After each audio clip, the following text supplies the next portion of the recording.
Welcome to the spring meeting of the Water Science and Technology Board of the National Academy of Sciences, Engineering, and Medicine. My name is Kathy Kling, and I'm chair of the Water Science and Technology Board. Today, we have a really fascinating program. We will be hearing from a wide variety of our federal agency partners who will be sharing their perspectives on the nation's most pressing water-related issues and science needs. Before we dive into today's content, however, I want to provide a little bit of background about the academies and the Water Science and Technology Board in particular. As you can see from the first slide, the National Academy of Sciences, Engineering, and Medicine is an independent group that provides objective advice to inform policy with evidence-based analysis, to spark progress and innovation and confront challenging issues for the benefit of society. The National Academies is effectively the science advisors to the nation. Next slide, please. Within the National Academy of Sciences, the Water Science and Technology Board sits within the Earth and Life Sciences, Life Studies Division. There are 11 boards, and the Water Science and Technology Board is one of those 11. Next slide, please. In short, we are all things water. The Water Science and Technology Board addresses topics ranging from surface and groundwater, hydrology, hydrologic cycles, watersheds, ecosystem restoration and services, infrastructure, water use, stormwater, desalinization, wastewater, water hazards, mitigation, floods, dams, levees, hazardous waste cleanup, water quality, and more. As I said, we are all things water within the National Academies. Next slide, please. To give you a better concept of what it is that the National Academies does, as well as the Water Science and Technology Board, we've outlined three types of activities that the board engages in.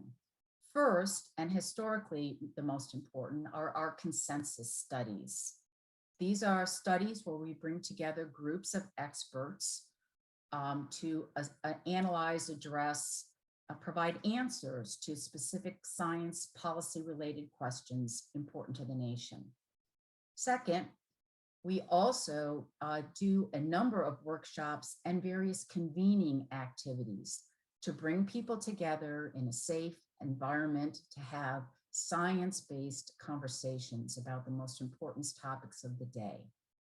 And finally, there's a variety of other activities, annual meetings, webinars, reports, testimonies, videos, and social media. And of course, today it is an annual biannual meeting whereby many of the same activities are pursued. Next slide, please. To give you a little bit deeper dive into the types of topics and studies that we undertake, here's some examples in the area of water quality. Treating and managing source water, stormwater, and agricultural water, evaluating impacts of contaminants on aquatic ecosystems, hazardous waste remediation, and management of waterborne disease. Next. But of course, we also focus on water quantity, scarcity, and availability.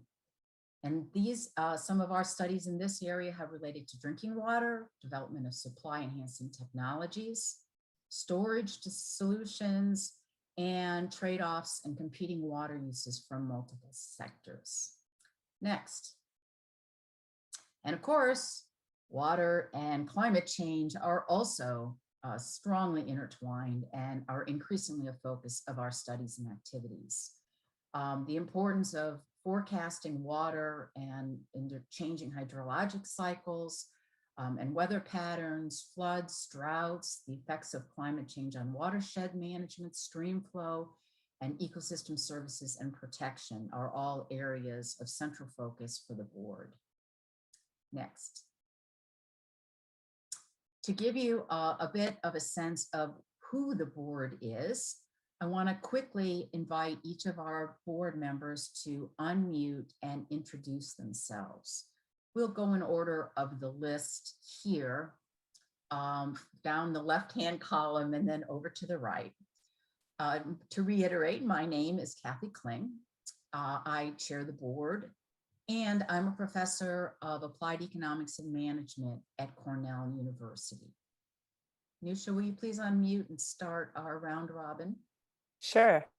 Hi, everyone. I'm Nusha Jami. I direct the Urban Water Policy Program at Stanford University's Woods Institute. I think Pedro is next.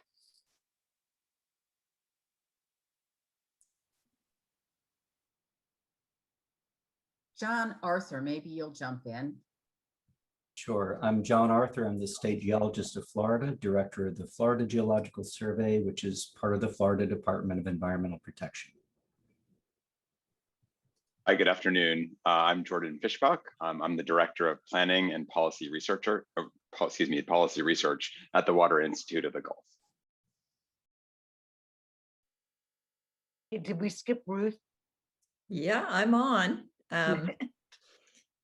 This is Ruth Brookelman. I am an emeritus professor at the Rollins School of Public Health at Emory University, a physician epidemiologist. And I was going to say good morning because I'm on the West Coast, but good afternoon. Ellen Galinsky, and I am currently a water policy consultant. I was formerly a federal and state water regulator. Hello, I'm Wendy Graham. I'm a hydrologist and director of the Water Institute at the University of Florida. I'm Robert Hirsch, research hydrologist emeritus, U.S. Geological Survey, located in Washington, D.C. Venkataraman Lakshmi, professor of engineering systems and environment at the University of Virginia. I'm Mark Lechevalier. I'm retired as a chief environmental officer from American Water. My background is microbiology and drinking water.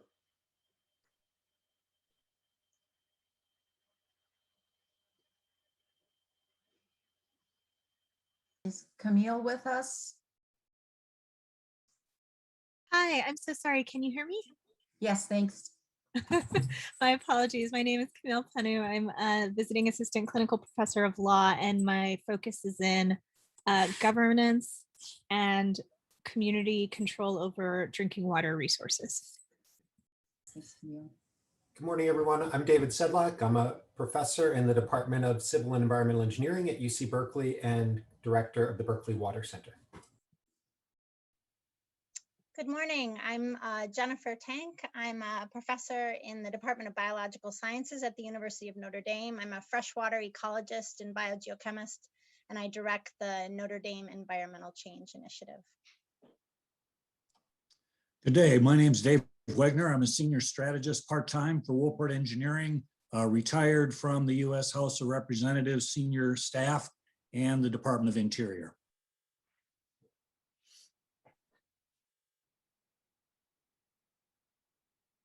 And Kay, are you with us?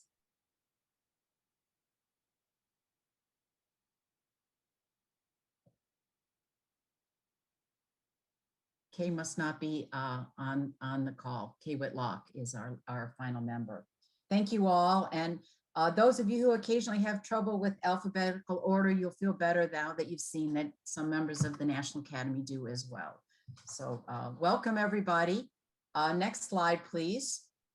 Now you can put a name to a face with all of those folks. So what does this group of people do? What do we do as part of the Water Science and Technology Board? Well, our goal today, and as well as our regular goal, is to take opportunities that we have as members of the National Academies and as a board of the Academy, to take the opportunity to use the convening power of the National Academies to bring people together in activities like the one we're going to do today, where we also focus very much on the interdisciplinary and collaborative topics that often get overlooked in other venues. And I think you'll hear and see a very strong focus on interdisciplinary areas today.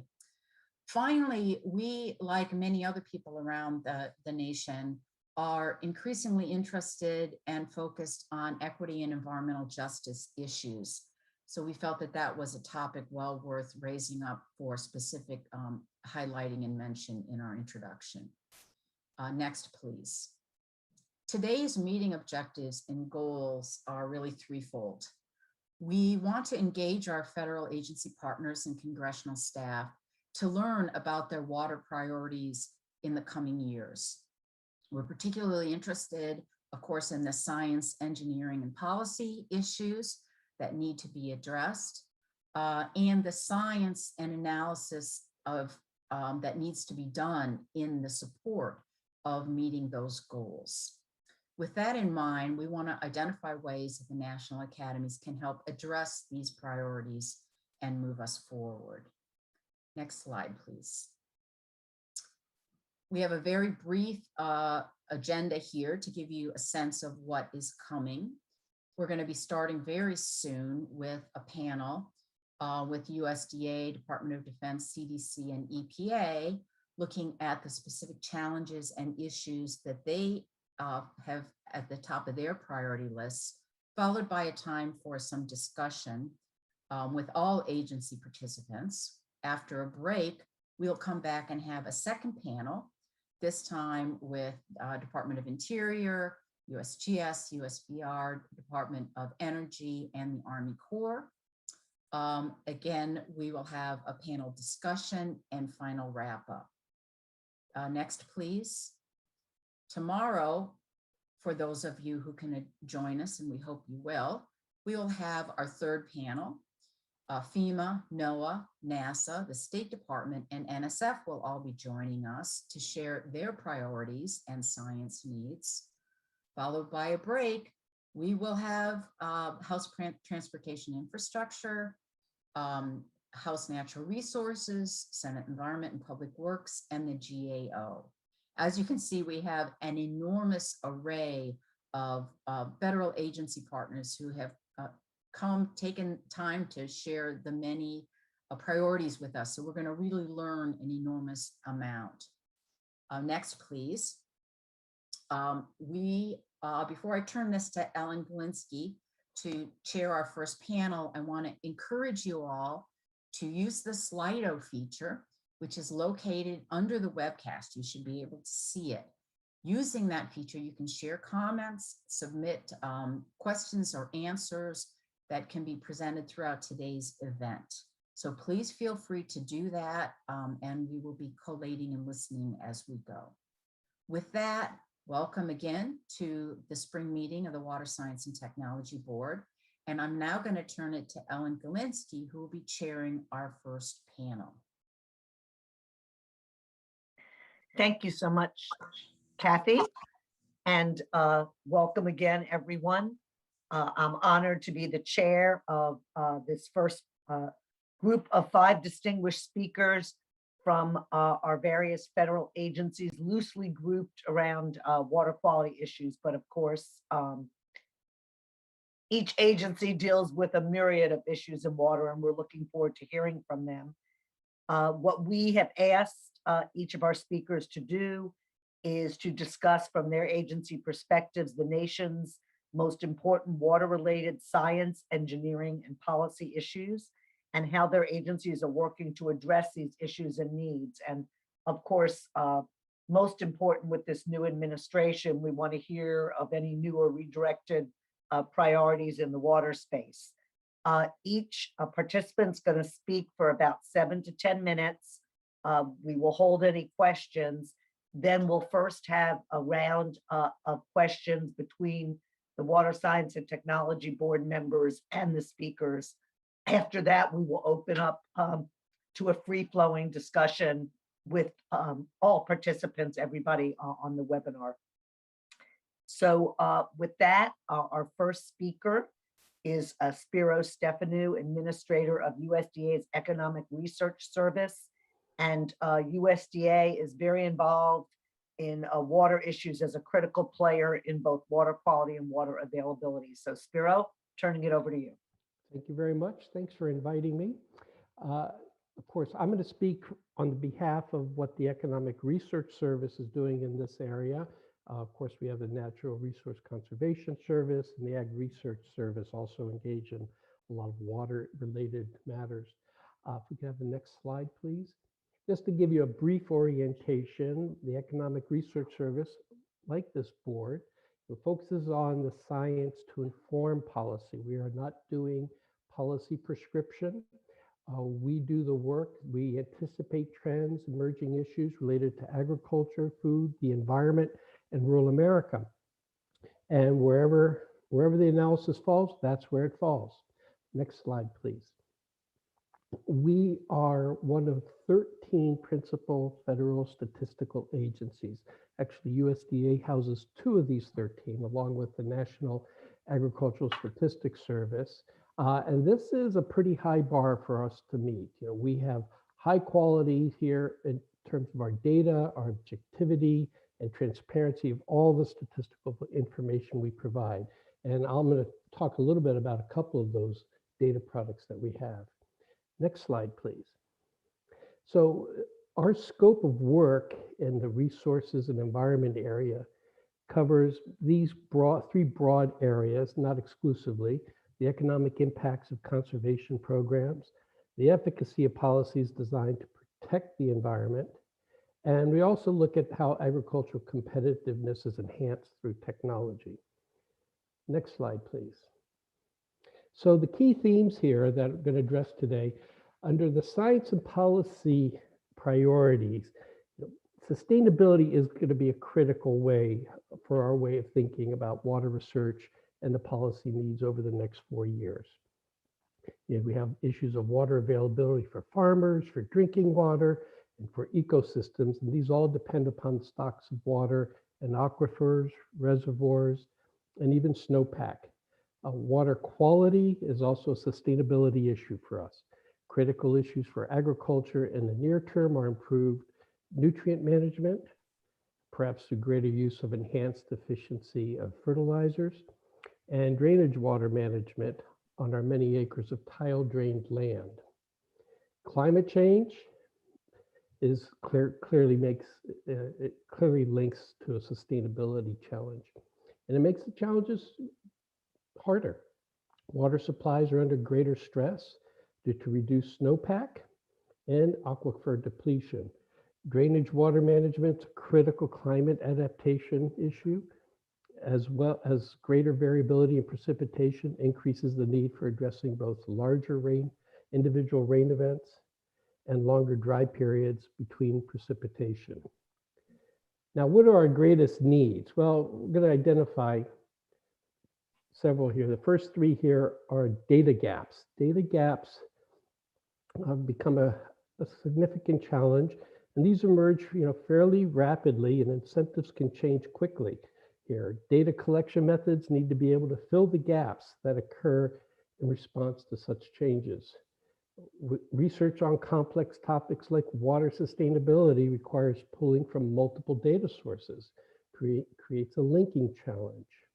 Linking those data sets at a usable scale while maintaining data security is a growing challenge for us for all our research agencies, just not at ERS. And model integration presents another challenge. Water issues depend on biophysical modeling of complex systems. Economic analysis, data, and models need to be able to link to those biophysical models. Local institutions and incentives are a significant challenge for us. Most water management decisions are made at the local and state level.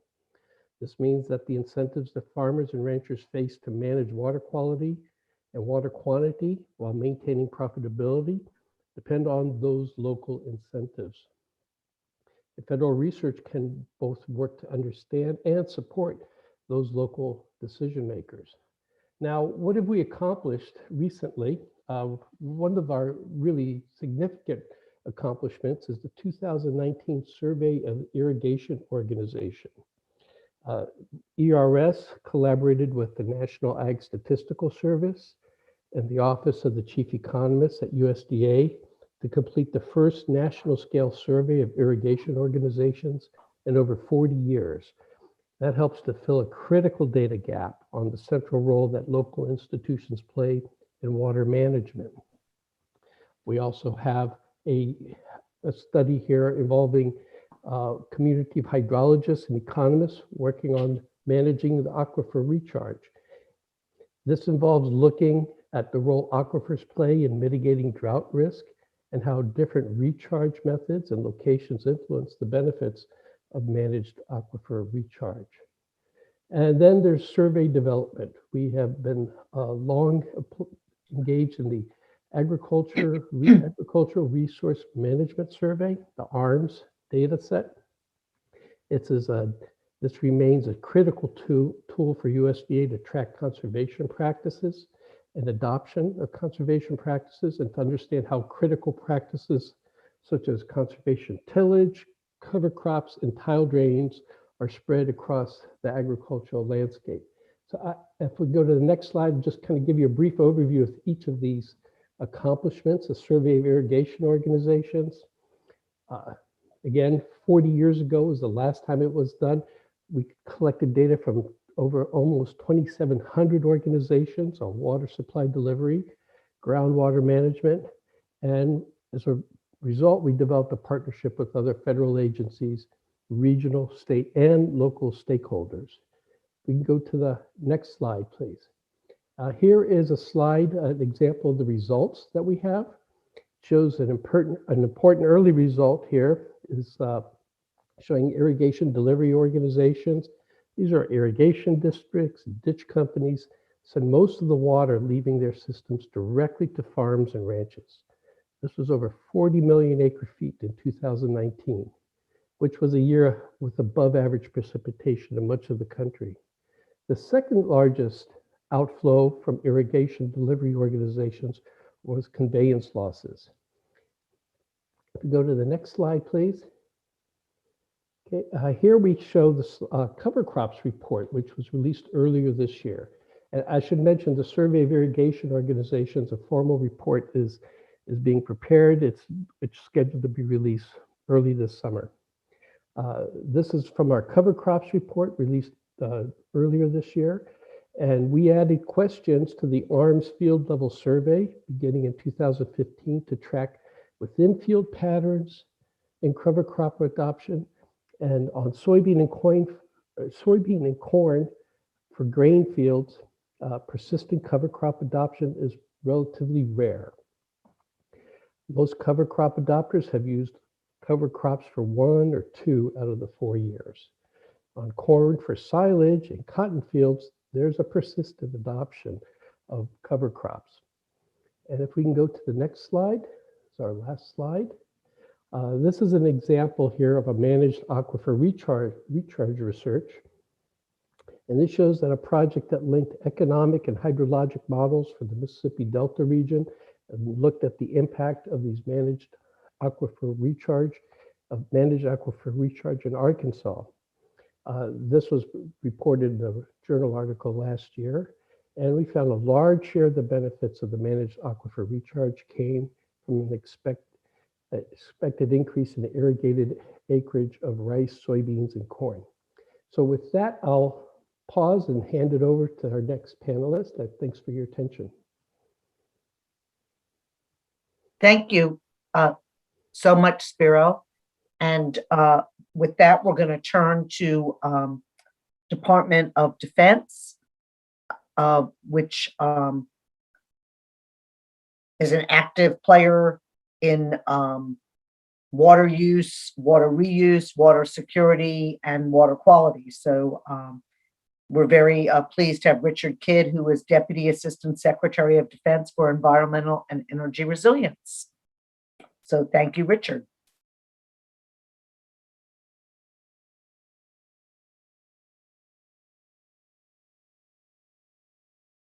Richard, we cannot hear you.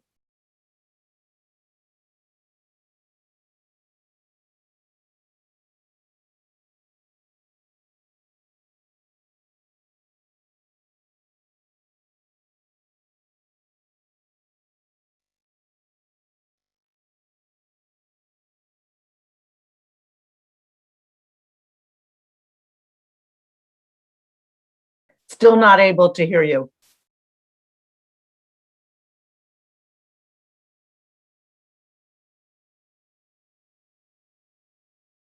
Maybe check speaker volume. I know it was working before.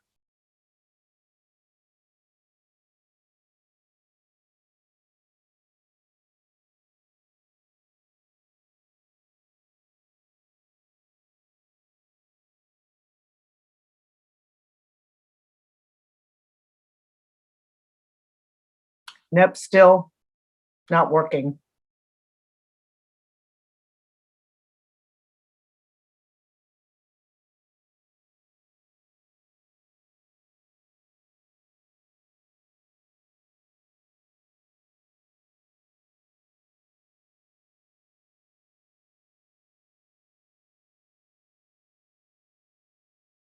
Richard, there's a suggestion.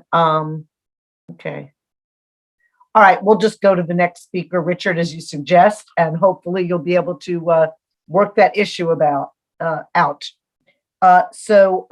Next we have Pat Bricey, who's director of the Centers for Disease Control and Prevention's National Center for Environmental Health and the Agency for Toxic Substances and Disease Registry. Wow, Patrick, that's a long title.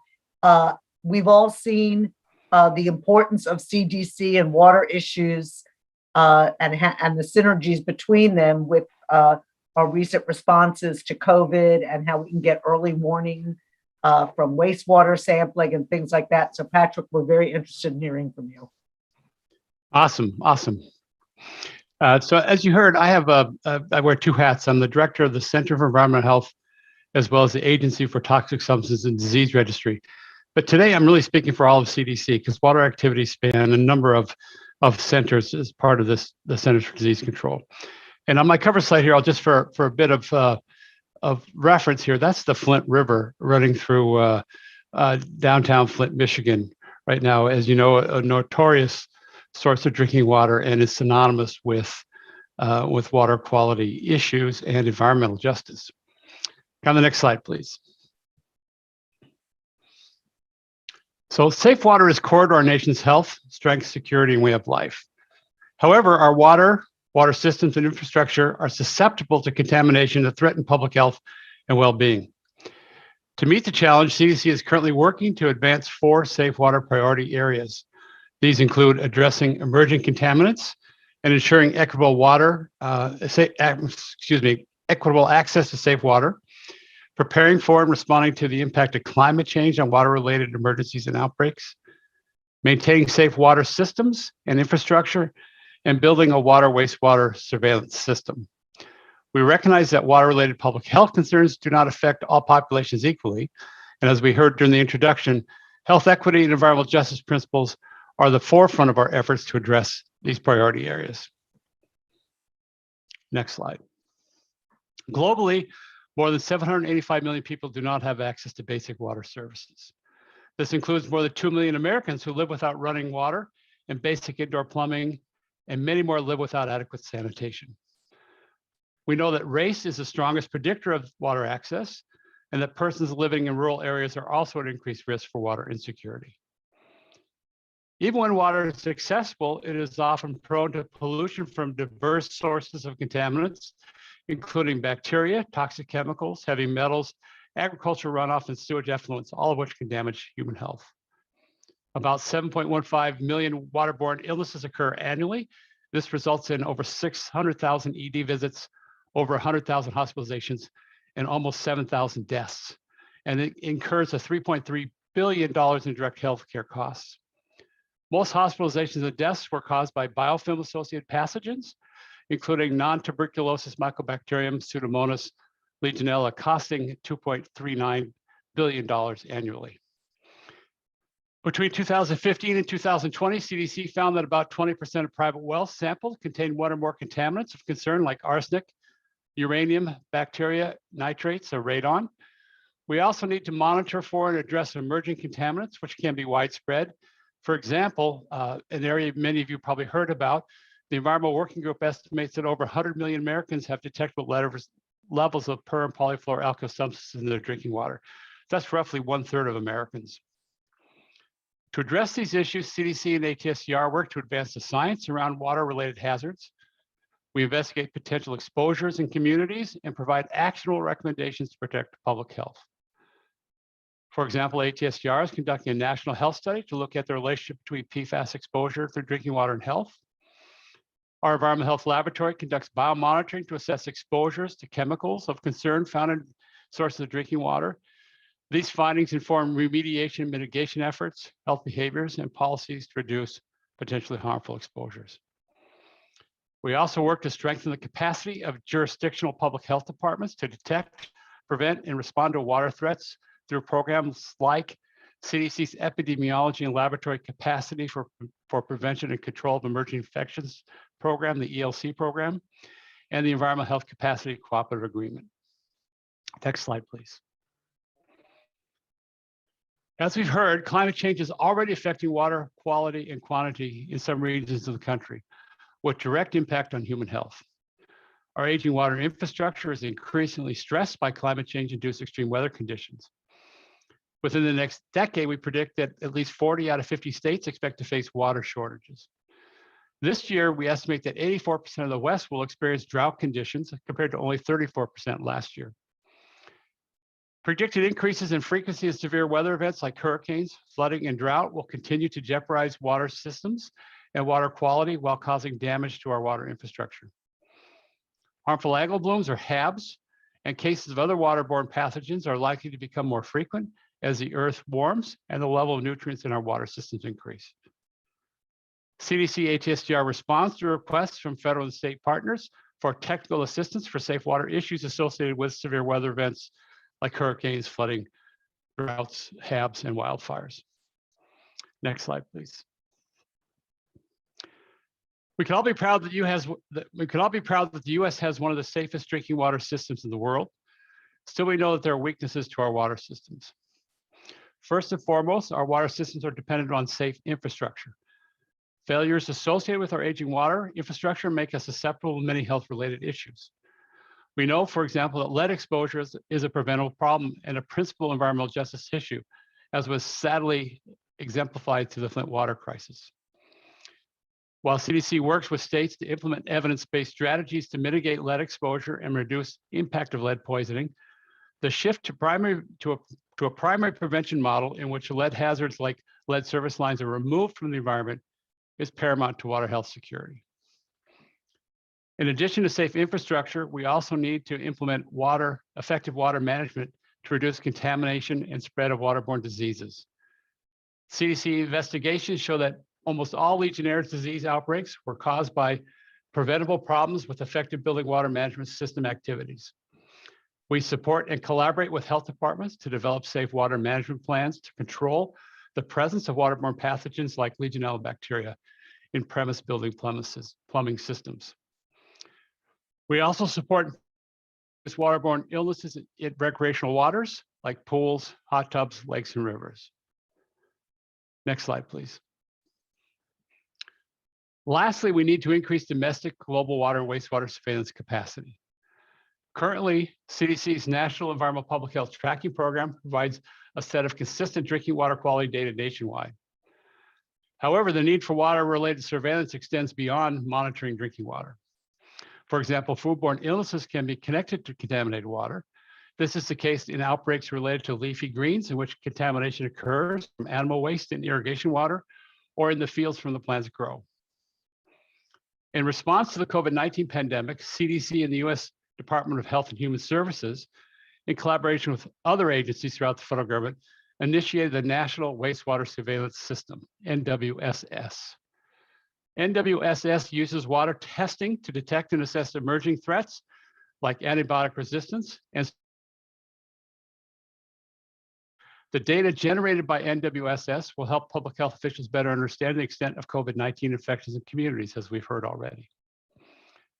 These efforts can be expanded for other diseases and other health indicators to monitor emerging threats, including threats from antibiotic resistance to the environment.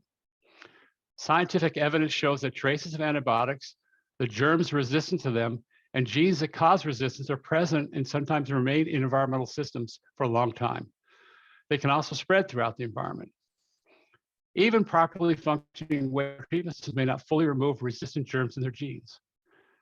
Improved surveillance, combined with CDC's existing One Health approach, and further research will allow us to better understand the threat of antibiotic resistance in the environment, in healthcare systems, agriculture, and on human health.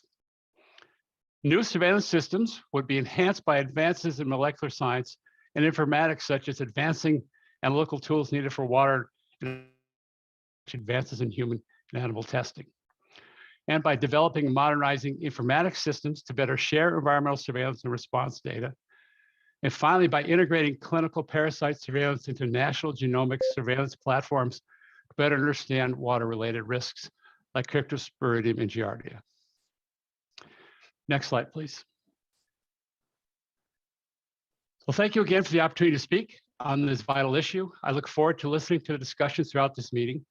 Meeting the challenges of safe water is complex and require a whole of government approach, along with the support of diverse partners, organizations, and sectors. Thank you very much, and I look forward to future discussions. Cheers. Thank you so much, Pat, and we look forward to exploring some of the areas you mentioned during the discussion. We're going to try to go back to Richard Kidd. Richard, do you want to try again? I think so. So this is Richard Kidd. Can you hear me? Yay. Yay! Yes, we can, loud and clear. All right. So yeah, it's a story of technological woe, but I'm so glad to be back here and have the opportunity to talk to the Water and Science Technology Board. You know, the Department of Defense is, of course, has a huge resource footprint across the entire country, and all issues, you know, in terms of environmental stewardship are important. In March 4th, in his remarks to the department, Secretary Austin laid out his priorities for DoD: defend the nation, take care of people, and succeed through teamwork. In all of those, actually, the importance of water can be seen in how, whether we have the land available to conduct the training that we need to execute our mission, how we take care of the people on our installations and in the surrounding communities, and then, of course, when it comes to water at sort of the watershed scale, it of course involves teamwork and partnership with local communities, states, and regional governance bodies. So just in terms of perspective, you know, that, as I said, the Department of Defense is large. We have approximately 3 million military personnel and civilian personnel that go to work on our installations every day. 26 million acres of land on those installations, 275,000 buildings. It's large, and the resource footprint is significant. And when we think about the gifts that the nation has placed in our care, of course, it's the lives and well-being of young men and women, significant dollars that go into the department, but also this abundance of natural resources, the air, the land, and the water that's in place in our care. So we're very concerned about how we manage and oversee all of these natural attributes. So, and we do that in sort of three major lenses, which I want to talk about: the sustainability lens, the climate lens, and then a water quality lens. So in terms of sustainability, the department is focused on improving water efficiency, looking for water opportunities for water reuse, and of course, alternate water sources. And I should go back for just a second. You know, when we think about the military installations, many of them are like small towns in rural America, but also many of them are large industrial plants that you have industrial water and very significant heating and or cooling demands. So think of us not just as a set of cities, but also in terms of industrial complexes. We are strengthening through policy and action and investment all of our activities around drought management and water supply issues. In terms of one of the key metrics that the federal government is water use intensity. So in terms of potable water, the department has reduced its potable water intensity by almost 30%. And we have a number of examples where we have extremely high performing buildings and collections of buildings. At Fort Buchanan, for example, 7 of our buildings, 100% of their water demand can be provided through on-site sources during times of utility disruption. We're working closely with surrounding communities as part of that partnership activity that the Secretary mentioned, the Readiness Environmental Protection Program, the Sentinel Landscapes Program out west. And in order to support these partnerships, as well as our own efforts, we make significant investments in water conservation technologies, whether it's leak detection technologies on some of our old water systems to fairly high efficient water cooling systems.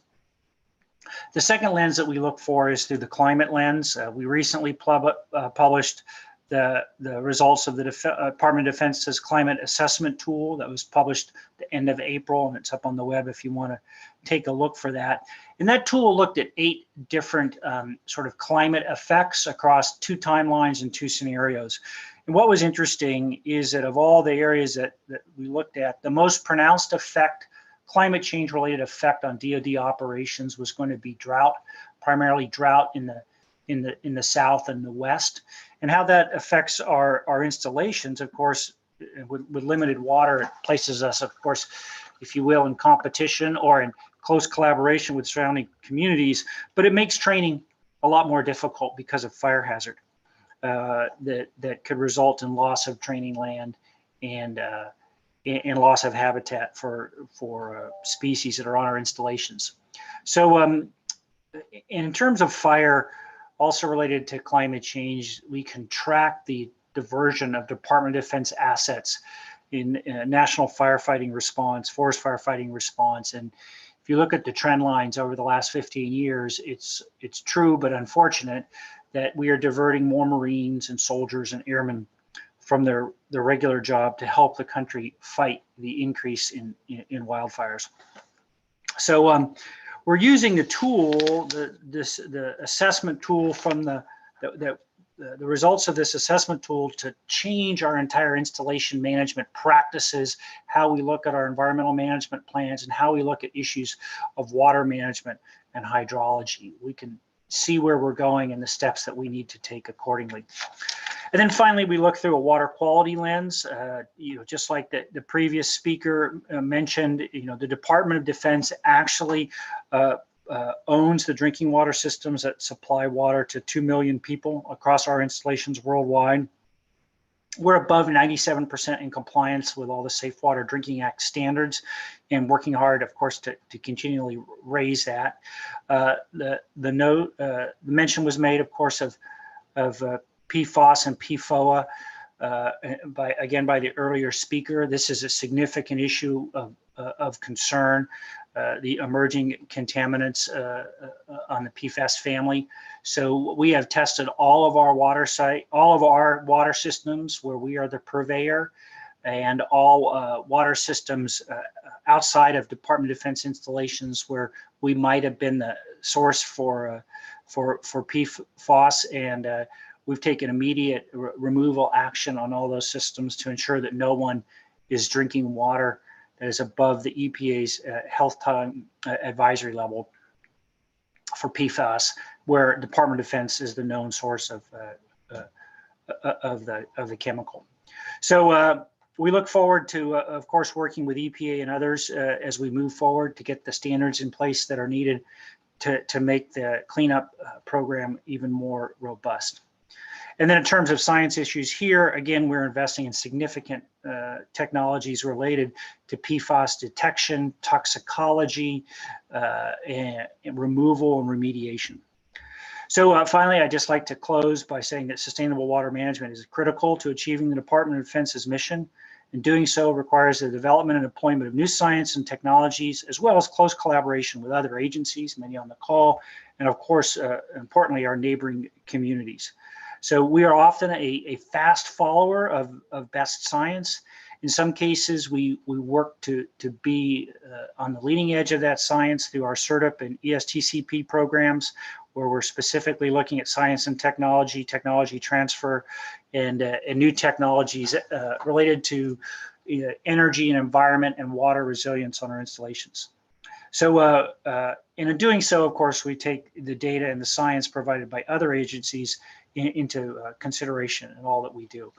This is an important forum for our team. There's a number of Department of Defense water experts that are going to be on for the full time, and they look forward to engaging and collaborating with the other speakers.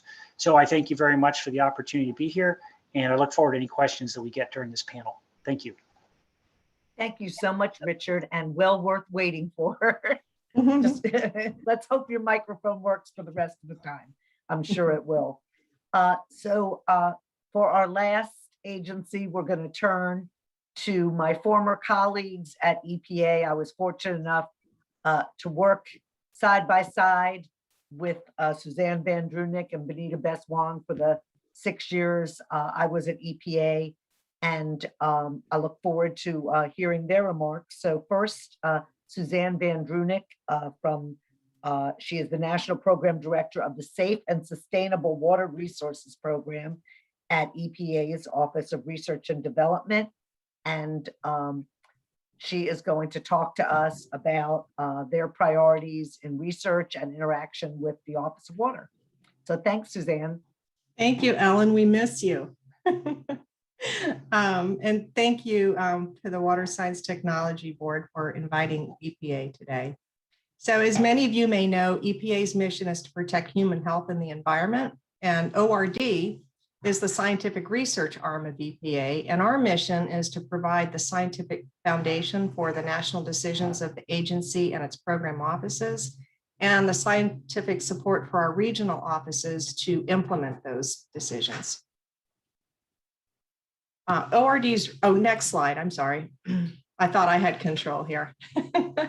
ORD's research is guided by 4-year strategic research action plans, or STRAPs. There's one for each of our 6 national research programs. The research within these plans is developed through a very rigorous engagement with our partners and stakeholders to identify planned needs over a 4-year period. And they also include horizon scanning anticipatory research to address future water resource challenges. So for the discussion today, the agency's water research priorities over the next 4 years will span the current STRAP, fiscal year 19 to 22, and most of the next one, which is just getting underway. So the priorities presented here are still preliminary. Next slide. The water research portfolio is organized by 3 topic areas: watersheds, nutrients and harmful algal blooms, and water treatment and infrastructure. Next slide. Within each topic are research areas that span a wide variety of science and technology activities and reflect integration of new tools and advances in research methodologies. The current and future work within the watersheds topic includes support for the National Aquatic Resource Surveys, NARS, its design, improving indicators, and harmonizing data sets. We're also completing methods to characterize microplastics in sediment and stormwater, collaborating on drinking water methods, and beginning to discuss approaches to develop a strategy for evaluating environmental and human health effects. We formed a work group of economists, ecologists, and water quality modelers with EPA's Office of Water and Office of Policy to develop an open source national water quality benefits framework to improve water quality economic linkages. And there's just really an excellent complementary and parallel effort with our STAR grantees that will link into the platform. It's been just an exemplary collaboration of our internal and grants program. Aquatic resource mapping is another ORD Office of Water collaboration to improve accuracy and application of geospatially explicit aquatic resource data. And this is part of a larger interfederal agency that many of the agencies that are here over the next 2 days are part of. I'll discuss that a little bit later. And last but not least is support for standards development for aquatic life and recreational waters. Next slide. The nutrient and harmful algal bloom topic comprehensively addresses nutrient issues, and one of the primary impacts of excess nutrient loading is harmful algal blooms. So the HABS research will continue to focus on detection, toxicity, impacts to humans and biota, including pets and livestock and horses, and developing tools to mitigate exposure via predictive modeling and treatment technologies. We also plan to expand evaluation of harmful algal toxins to include, for example, anatoxin A, saxitoxin, and nodularin. Under the nutrients work, we'll continue to determine nutrient-related impacts across multiple scales to support water quality management goals, for example, numeric nutrient criteria, and quantify ecosystem response and recovery rates, and also evaluate the effectiveness of these nutrient reduction strategies. Are they actually working? We've also been working on coastal acidification and hypoxia related to land-based nutrient loading. It's a term that we coined, NECA, nutrient enhanced coastal acidification and hypoxia. And we're looking at new ways to address the longstanding challenges of excess nutrients in water bodies. Next slide. For example, we're integrating environmental and social science and engaging communities to identify problems and assess alternative solutions that also weigh trade-offs and benefits. So we have a pilot study right now with Cape Cod that will help the Barnstable community develop options to meet their TMDLs.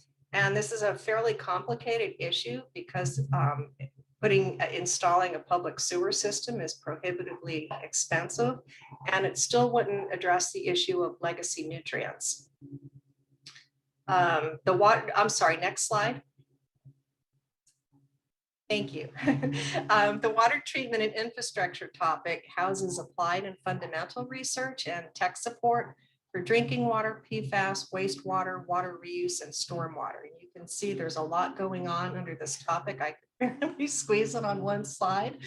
Under the drinking water work is lead and copper control, managing opportunistic pathogens such as Legionella, and disinfection byproducts that will expand to include brominated DBP compounds.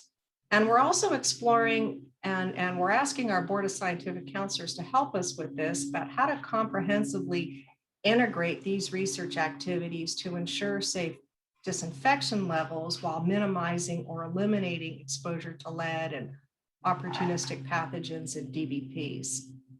Under PFAS, you've heard a lot about that already this morning and probably will as this meeting goes on. Our areas of research are on analytical method development and innovative treatment for drinking water and wastewater, talking about issues of pre-treatment for wastewater, and also fate and transport of PFAS and land-applied biosolids. Under the wastewater and water reuse, we're providing updated and new whole effluent toxicity test methods in collaboration with OW and the regional offices. And we're exploring new approaches such as bioassays to monitor for the safety of discharged wastewater and water reuse. We're working with industry to develop approaches for fit for purpose water reuse. We have right now a project with Tyson's Food. The food industry produces an enormous amount of water in its production, and Tyson's is working with EPA to understand how they can reuse that water safely. And we're also establishing, we've been working with San Francisco and New York and other cities to develop quantitative microbial risk assessments for fit for purpose water reuse. Working on antimicrobial resistance, you've heard about that already today.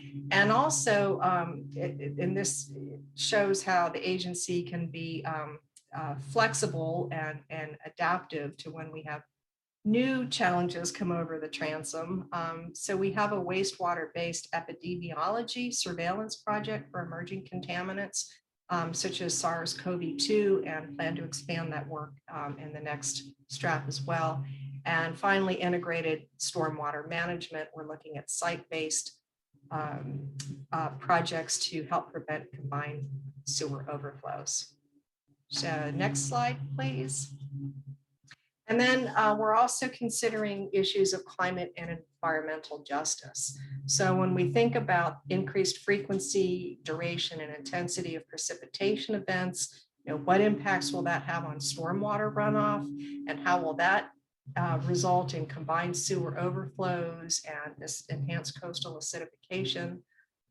With warmer water and air temperatures, are there likely to be more harmful algal blooms and how can we improve our prediction and modeling so communities know when those blooms are happening and how to take preventative measures. If you think about increased temperature and evapotranspiration and heat domes, which we've had a fair amount of in the East Coast right now, and also decreased precipitation, how will we be resilient for issues of drought? And our water reuse work is very important to address some adaptive options for limited water availability. We're also looking, we have a project with USGS where we're looking at stormwater capture for aquifer recharge. We have a pilot study going on in Oklahoma. And then also wildfires. What are the impacts of wildfires on water quality and quantity? We have these listening sessions to understand better from our partners, just general conversation, what keeps you up at night, and then some of them are focused. For example, we've just done listening sessions with the states and tribes on their concerns about wildfire impacts, and I learned a lot as well on some of the impacts of wildfire, for example, on drinking water, which isn't immediately the connection that you would think. But as the water is used for fire suppression and people turn on their water faucets to help with protection of their property, it creates a negative pressure vacuum in the drinking water systems. And now they're finding that VOCs are coming into the distribution systems. So a lot of new ideas and issues to be thinking about. And with that, I will end. Thank you so much for the opportunity to talk with you all today about the future research of SSWR. And I look forward to the continued discussions on the panels and during the next 2 days with my colleagues. Thanks so much, Suzanne. And I neglected in your introduction to mention that you are a former National Academy of Science staffer. So you obviously know how this operation works. And as if you didn't know, I think you just presented more than 3 years worth of research for your next strat plan, which by my math is for 3 years. So I think it was great working for the Academy. Yes, it was really sharp about that, but that'll create obviously the need for working together and synergies. So now I'm going to turn to the other part of EPA that deals with water, and the Office of Water helps do the strategy for Office of Research and Development and then use its results. And I'm so glad to see my dear friend, Benita Best-Wong, who is the Deputy Assistant Administrator in the Office of Water. And I was trying to calculate this in my head, Benita. I don't think there's a part of EPA Office of Water that you haven't worked in terms of all the offices. Benita's been there for a lot of years. I won't say how many, and delighted to have you here today, Benita. So I'll turn it over to you. Well, Ellen, thank you so much for the introduction, and most importantly, for not mentioning the number of years. I'll just say I started as a baby, but I'm so glad that I'm able to be here this afternoon to help the board kick off its spring meeting. As Ellen said, I am the Deputy Assistant Administrator for EPA's Office of Water, and I have been in almost every single office and worked on every single program within the office, as well as a little bit of stint in our regional office in Region 2. But today I'm here because I also serve an important function in the Office of Water, and that's my role as the Deputy Scientific Integrity Official.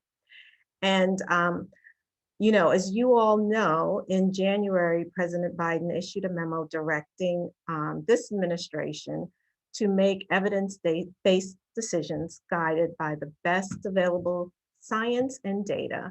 And that's something that we have internalized at EPA. Scientific integrity really has been a guiding principle for our work for quite some time.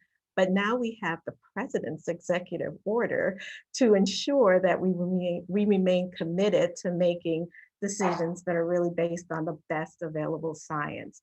And as such, as Ellen says, I am on the policy side in the office of in EPA and developing policy-based decisions for the agency. And you're probably familiar with these priorities that I'm going to mention because my colleague at CDC also mentioned similar priorities.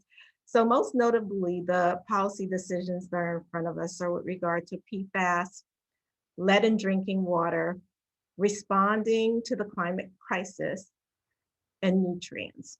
And then there's one out there that you all are probably very familiar with, waters of the US, but I'm going to try not to dwell on that one too much. So with regard to PFAS, this administration really is recommitted to listening to career scientists and highlighting scientifically sound data and analysis when we have our policy discussions. To that end, you probably know that last month, Administrator Regan appointed Radhika Fox and Deb Zaro, who is our Region 1 acting RA, to lead the agency's PFAS Executive Council. And you might say, okay, well, what does that mean? And what it really means is that the agency really is committed to accelerating action. So while there are all of these great things that are going on in ORD to support research and innovation and to help us decide the path forward on PFAS, we also want to make sure that we're doing things now, that we're able to do things now, that we have information and data to drive some action. So we're taking some foundational steps to support science. We've already done that. We're improving the data, and we really are looking at how we can do things now to help protect public health. Our ongoing work includes reviewing toxicity values, developing recommended water quality criteria for states and tribes, as well as doing further study on industrial point source categories that we can consider for future rulemaking efforts in the Effluent Limitation Guidelines program. For drinking water, we're really looking at the best available science on PFAS to help inform a maximum contaminant level goal. At the same time, we're also looking at available technology that can set enforceable limits. And, you know, a lot of that work is based on, or a lot of that data and information is based on the work that ORD is doing now and will continue to do in the next, in their next strategic plan. In addition to PFAS, the other big drinking water effort is the lead and copper rule revision. And we really want to ensure that as we review the lead and copper rule, we're really looking at how we can benefit communities in the most impactful way. So 2 keys to success for us doing that is assessing the effectiveness of corrosion control and identifying the underlying sources of lead. So making sure that we provide states and others the tools that they need to locate lead pipes that were installed decades ago. The agency is currently in the process of listening to states, tribes, and other stakeholders about the revised lead and copper rule. And we really are committed to listening to their lived experiences and following the best available science to address the problem of lead exposure from drinking water. So you probably heard about the public listening sessions that we had last month. And what we will be doing next month is having community-based roundtable discussions with about 10 communities across the agency so that we can hear their concerns. And we really want to take the time that's necessary to review the rule and make sure that communities of color and low-income communities that are disproportionately impacted have an opportunity to have their voices be heard as we consider how best to revise that rule if that's a decision that's made. With regard to nutrient pollution, we know that that continues to be a public health challenge, and Suzanne talked a little bit about HABs, and our colleague from CDC talked about HABs and the impact that that has. And we really want to be able to support state and tribal efforts to implement strategies that are really tailored to their unique circumstances and industry.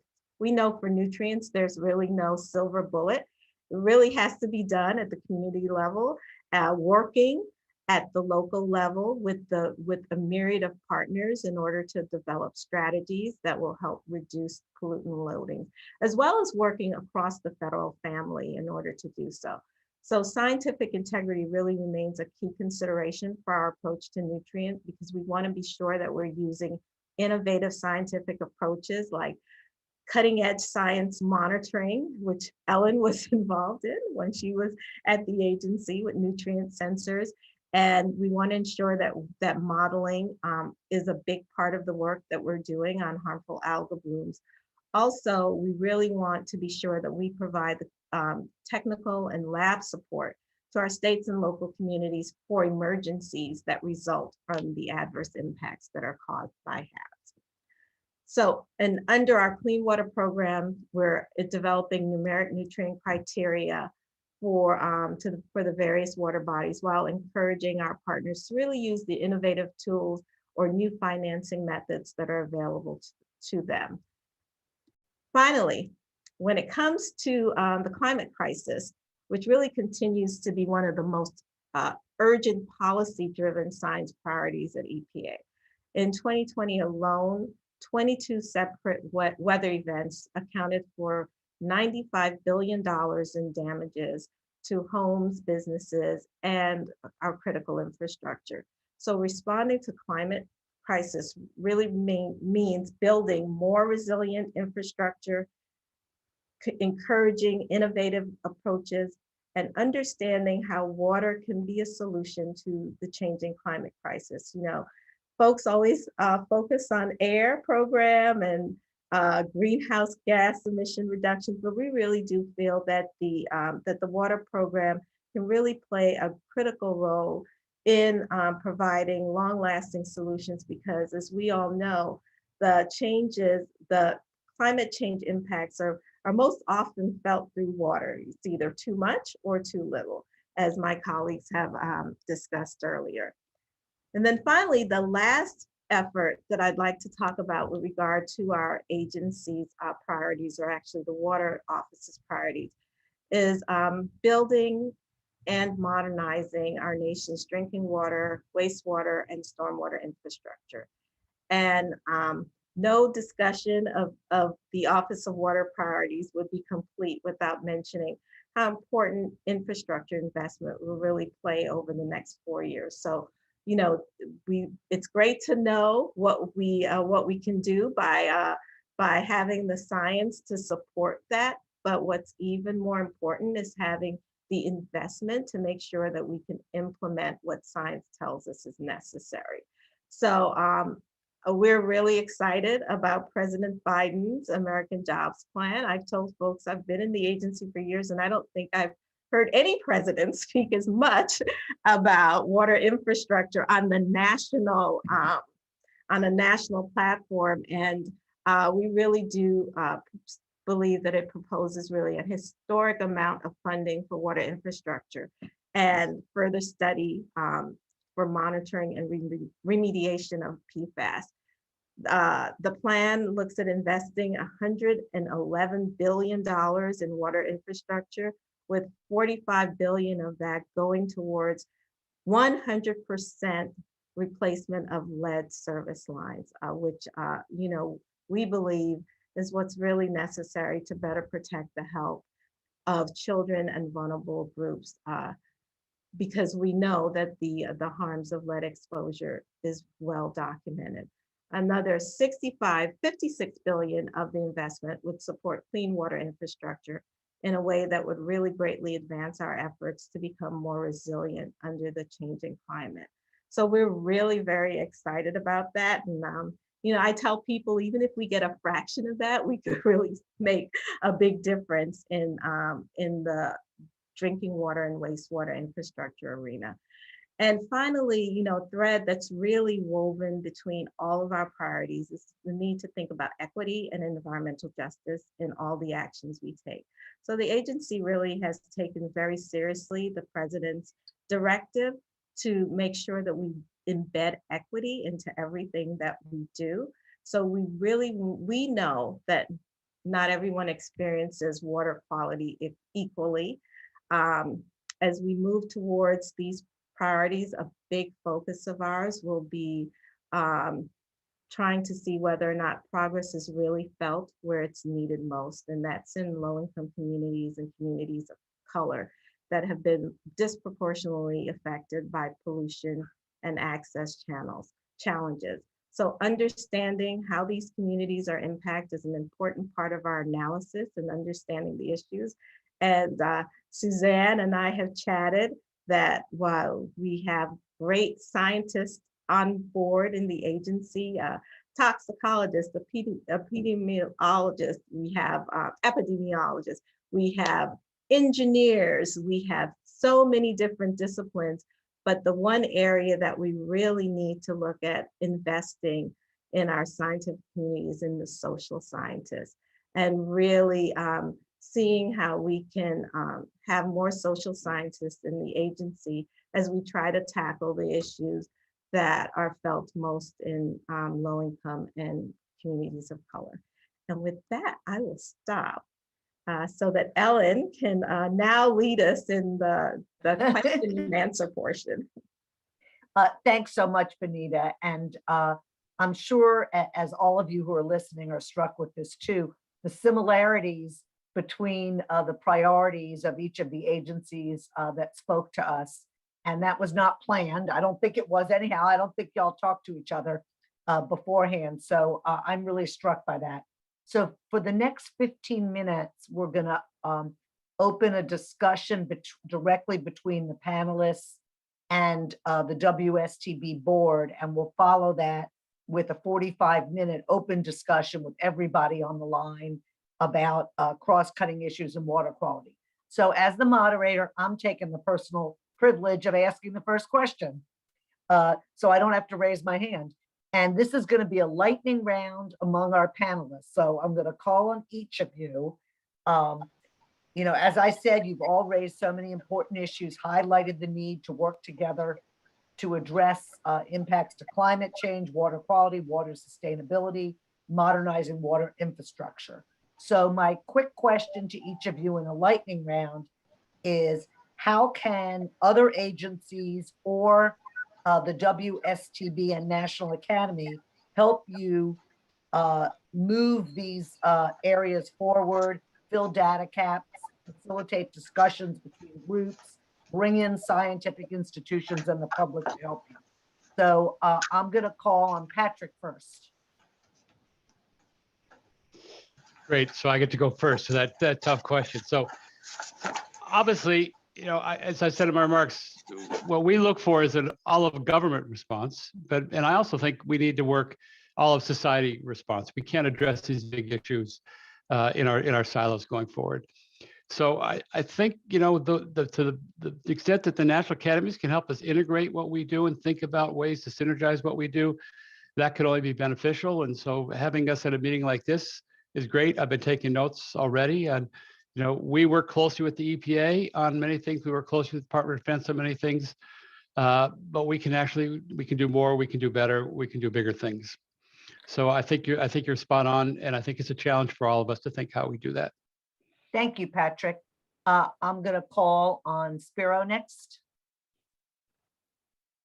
Thank you. Yeah, I guess the very first place would be to take a directed role in bringing the economics and social science aspect together with the engineering and biophysical modeling.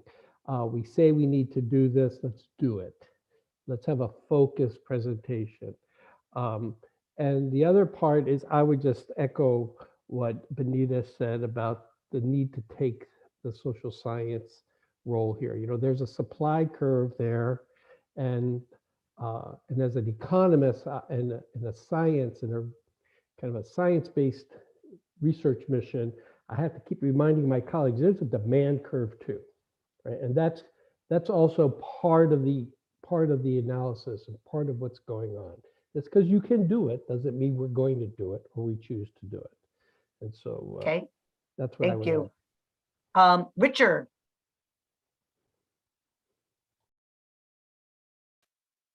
Uh-oh, microphone. Nope, nope. Can you hear me now? Yes.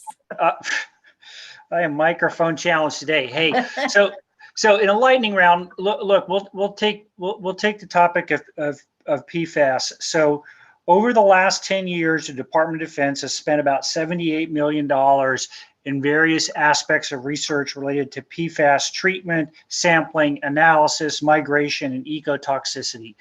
We think, we're not previewing the budget, but we're gonna double that in the next 3 years. And that's an important set of investments and sort of the practical engineering side of what, how do we detect and treat PFAS across a variety of mediums. So a lot of that money goes to academic institutions. A lot of it is executed in concert with the EPA and CDC and others. So that's just a practical venue for cooperation on research and development, as well as testing and deployment. Thanks. Okay, thank you. And Benita? So, I will say that federal agencies have a tendency to move forward in their own lane. So, and I will say of agencies like EPA, where we're even further siloed, because sometimes I don't even know what my colleagues in the air program might be doing. So I really do believe that one way, and Ellen, I'm assuming you're asking how your board can help us, is really ensuring that using platforms like this so that we can understand what our federal counterparts are doing, and using that opportunity to begin the dialogue and the engagement. The other thing that I would say is that, the previous administration set up a little bit of an infrastructure around federal coordination on water issues, and they call themselves the Water Sub-Cabinet. And so we are really taking a fresh look at the Water Sub-Cabinet, trying to think about whether or not there are other agencies that should be involved in that, and looking at how we as the federal body can engage on these key issues that we've talked about, the ones that we know are really pressing for the water program. Thanks, Benita. And Suzanne, I'll let you have the last word on this and then turn it over to my colleagues. Okay. Well, I just to add on to what Benita said, the Water Sub-Cabinet, they have been very effective, for example, with the aquatic resource mapping effort. There were at least 6 different agencies who truly collaborated together. We had monthly meetings, came out with a report in April on looking at how the federal agencies can coordinate to improve this geospatial mapping of aquatic resources. And previously, some of you may know, there was a similar inter-federal organization, the SWAC. It was an OST committee, the Subcommittee on Water Availability and Quality. And I found that incredibly helpful to be able to have a personal relationship with my colleagues and other agencies and know who to call when you had an idea about, hey, what do you think about collaborating on this? So I think it's really important that we have that platform to be able to have these conversations with each other. Okay, great. Thanks, Suzanne. And Nusha, I see you were the first to raise your hand. Thank you, everyone. This was really a great conversation, and I really enjoyed it. Maybe mine is a little bit more focused and not as broad. I really enjoyed everybody's comments and Ellen's question. Spiro, I have a question for you. You mentioned something about the managed aquifer recharge and the issues around the country on all the efforts around managed aquifer recharge. And my question to you is, are we making any investments or putting any thoughts into how this transition from these centralized solutions, for example, a reservoir that holds water, to these individual owners, landowners sort of recharging their groundwater source and sort of transitioning to this distributed sort of a model, is impacting access to water? Thanks for your question. That is a very specific question. I don't have the specific answer, but I'd be happy to get back to you with it, and hopefully that'll help you out. Thank you. Thank you. And I guess the reason I asked you this is because it's something we are grappling with that in California. This transition is really happening, and we really don't have a very good governance structure in place to make this happen. So it'll be good to know who else is doing it. Very good. I'll check for you. Great, thanks, Spiro. And David, I see you have a question. I'm going to follow up with what Nusha started, and it's for Spiro. I have a bunch of questions, but I'm going to start with Spiro. How are you defining conveyance losses?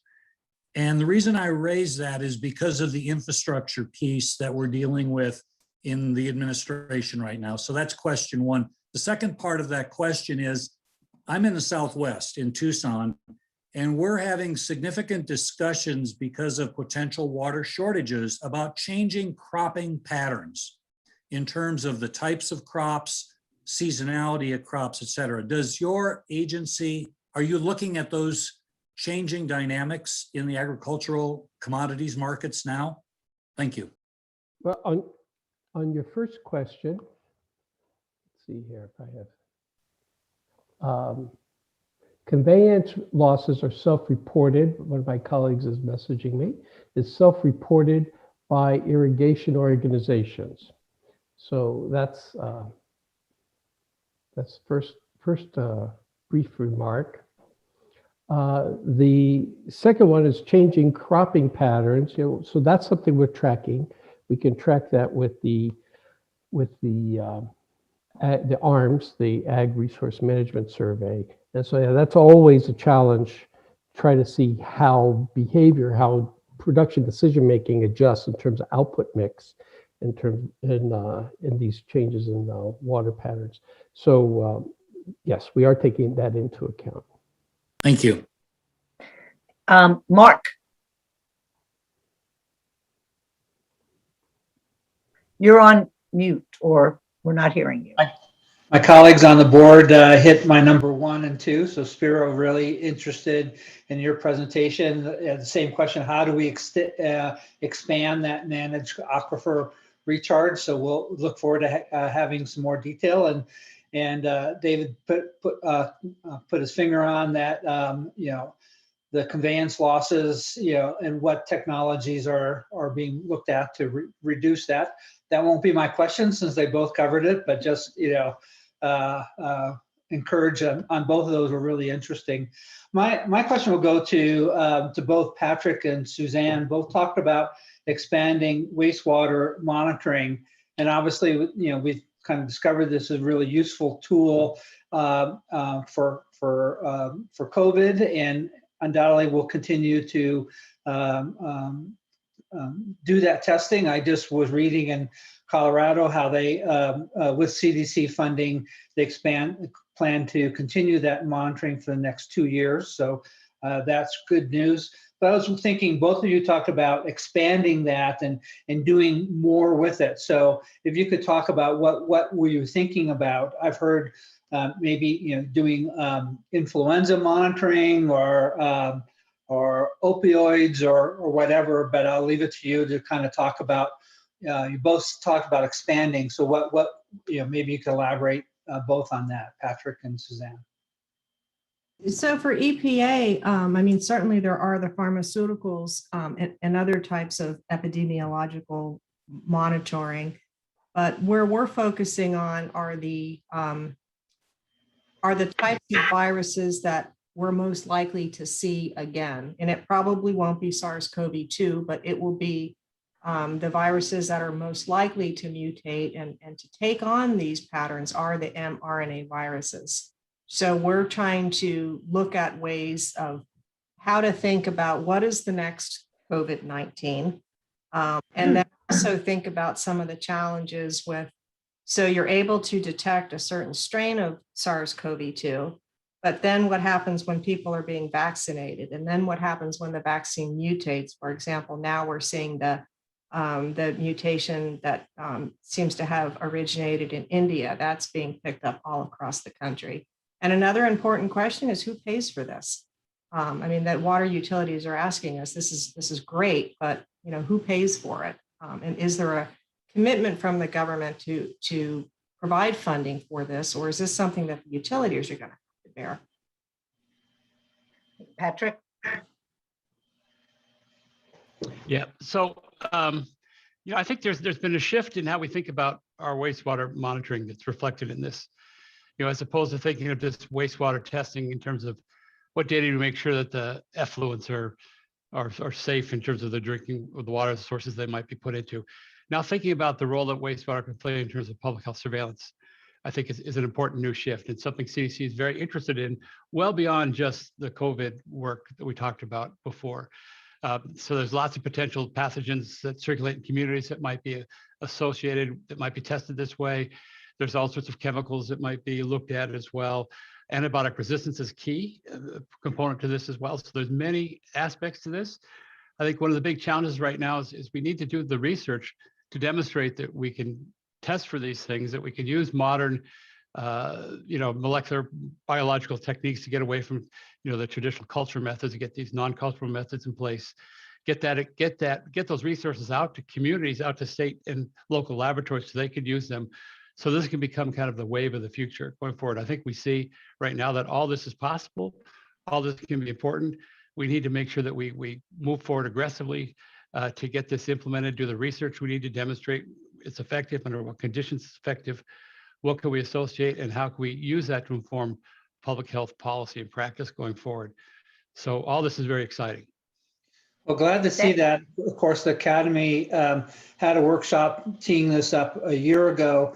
But I would also point out, there's just some kind of fundamental questions like, the impact of weather, of I&I infiltration, intrusion into the systems that kind of dilute the virus. And so maybe some still very, very fundamental things that we need to know to put this data into really a clear context. So Academy this panel continues to be interested in working on this in the future. Good.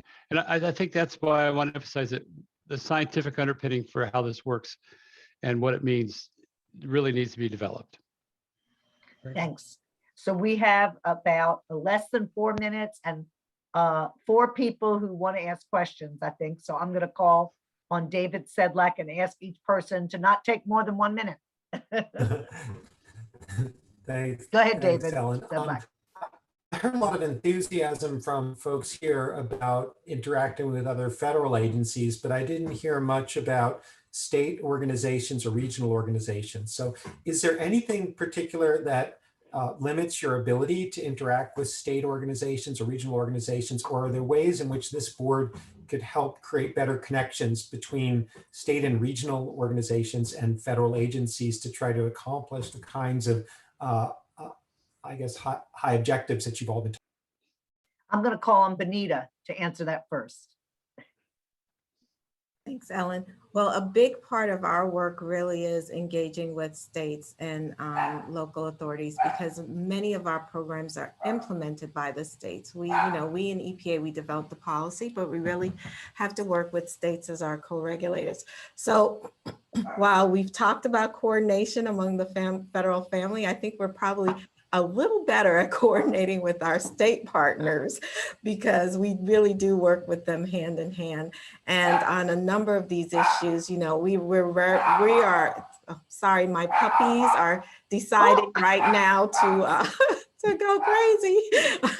But we really are seeking input from our states, working hand in hand with them on all of these issues, because if we don't, it's going to be really challenging when it comes to moving forward, especially on implementation of the regulations and the criteria and the other things that we'll be developing as a result of the work that we're doing. My observation the past few years is that the states have been leading in some areas like PFAS, and it seems like the feds have been kind of following. So I'm wondering if it's not the direction you're suggesting, but the other direction that we need to be paying more attention to.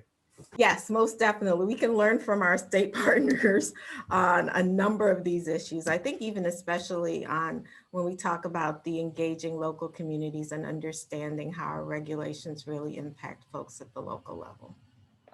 That's a great question, David. I know we could explore it more, but I'm gonna keep it moving. Wendy, you had a Yeah, I had a question, I think, for Benita and Suzanne, maybe Patrick, about what the agency's priorities are as far as direct and indirect potable reuse are. I didn't hear about that directly. And I'm part of a panel looking at a proposal that the city of Tampa is putting forward for indirect potable reuse, but to the panel, that line is pretty blurry. It's looking more like direct. And just what are the issues you guys see, and how do we treat and monitor for emerging contaminants that don't yet have water quality standards? Anita, do you want to answer that first and I'll follow up? I can let you take the lead, Suzanne, because we really are following the research that ORD is doing with regard to reuse. We continue to promote water reuse, recycling wastewater, because as we mentioned, as I mentioned, when it comes to the climate crisis, we really do need to consider all the tools, and we believe that water reuse is an important tool in our toolbox, and really been working with Suzanne and the folks in ORD to ensure that as wastewater treatment plants consider recycling, or other industry, because we've been looking also at the oil and gas industry with regard to produced water, that they know what the safe level is for that water if we want it to be potable. But I'll turn to Suzanne. So we've been focusing on fit for purpose water treatment. How clean does it need to be for its intended use? And I know the academies wrote a report on a commentary about direct versus indirect potable reuse. Our focus has primarily been on non-potable reuse. We're moving towards potable reuse in decentralized systems in general. ORD has been focusing on the small treatment systems for smaller communities. We work very, very closely with the Water Research Foundation, who tends to cover the larger municipal systems, so that we don't duplicate each other's efforts, but a lot of the knowledge is transferable. So this is an extremely high priority for the Office of Waste Management, led by Andrew Sawyers on Benita's team.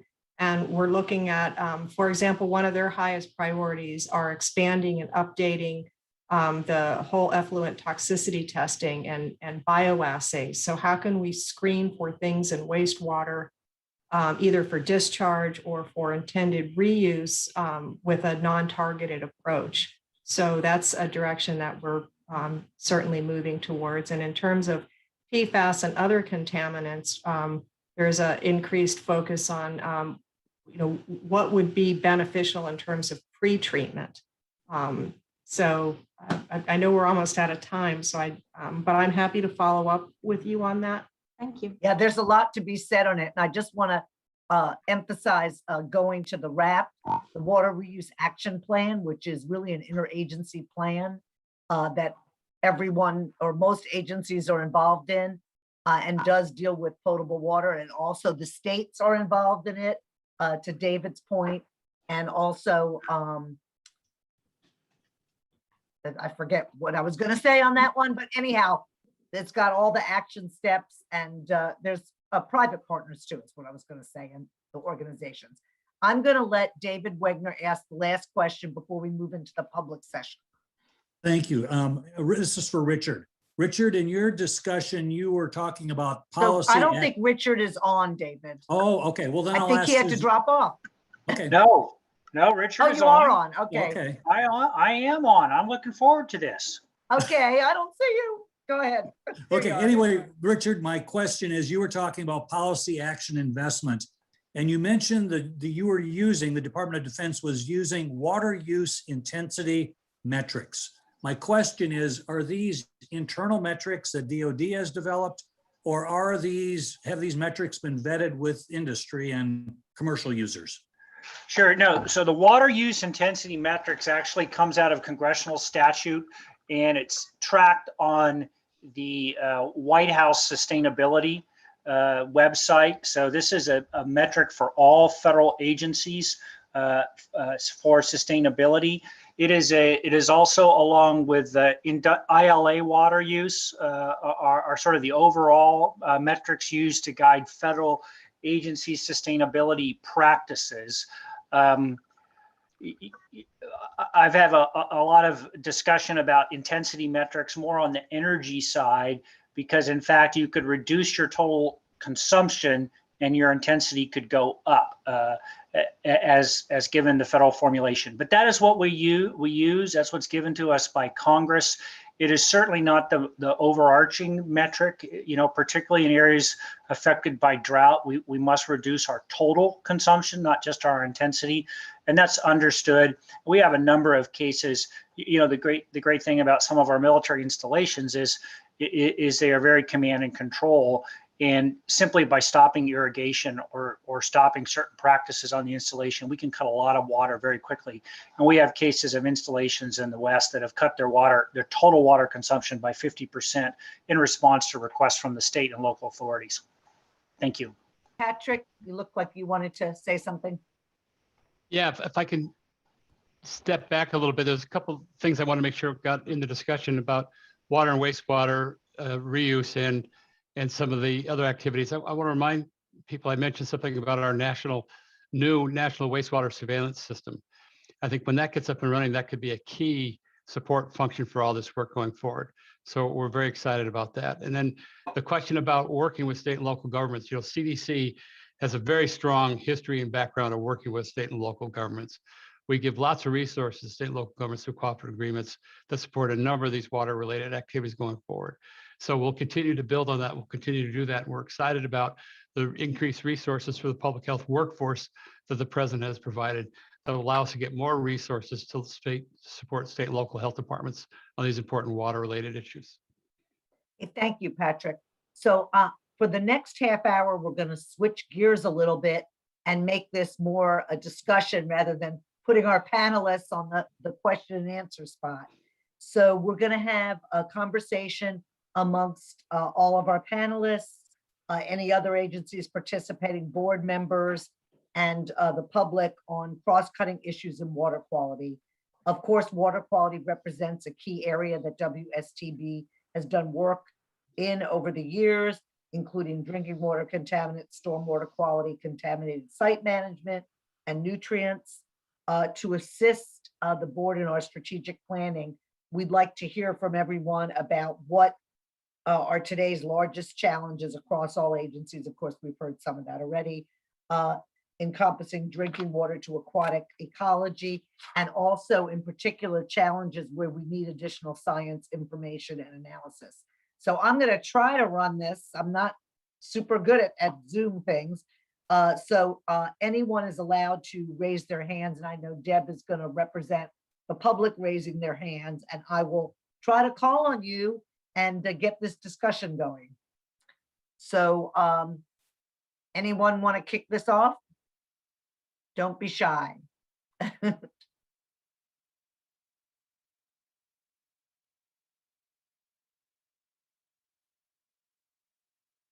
Okay, Bob Hirsch, thank you. There we go.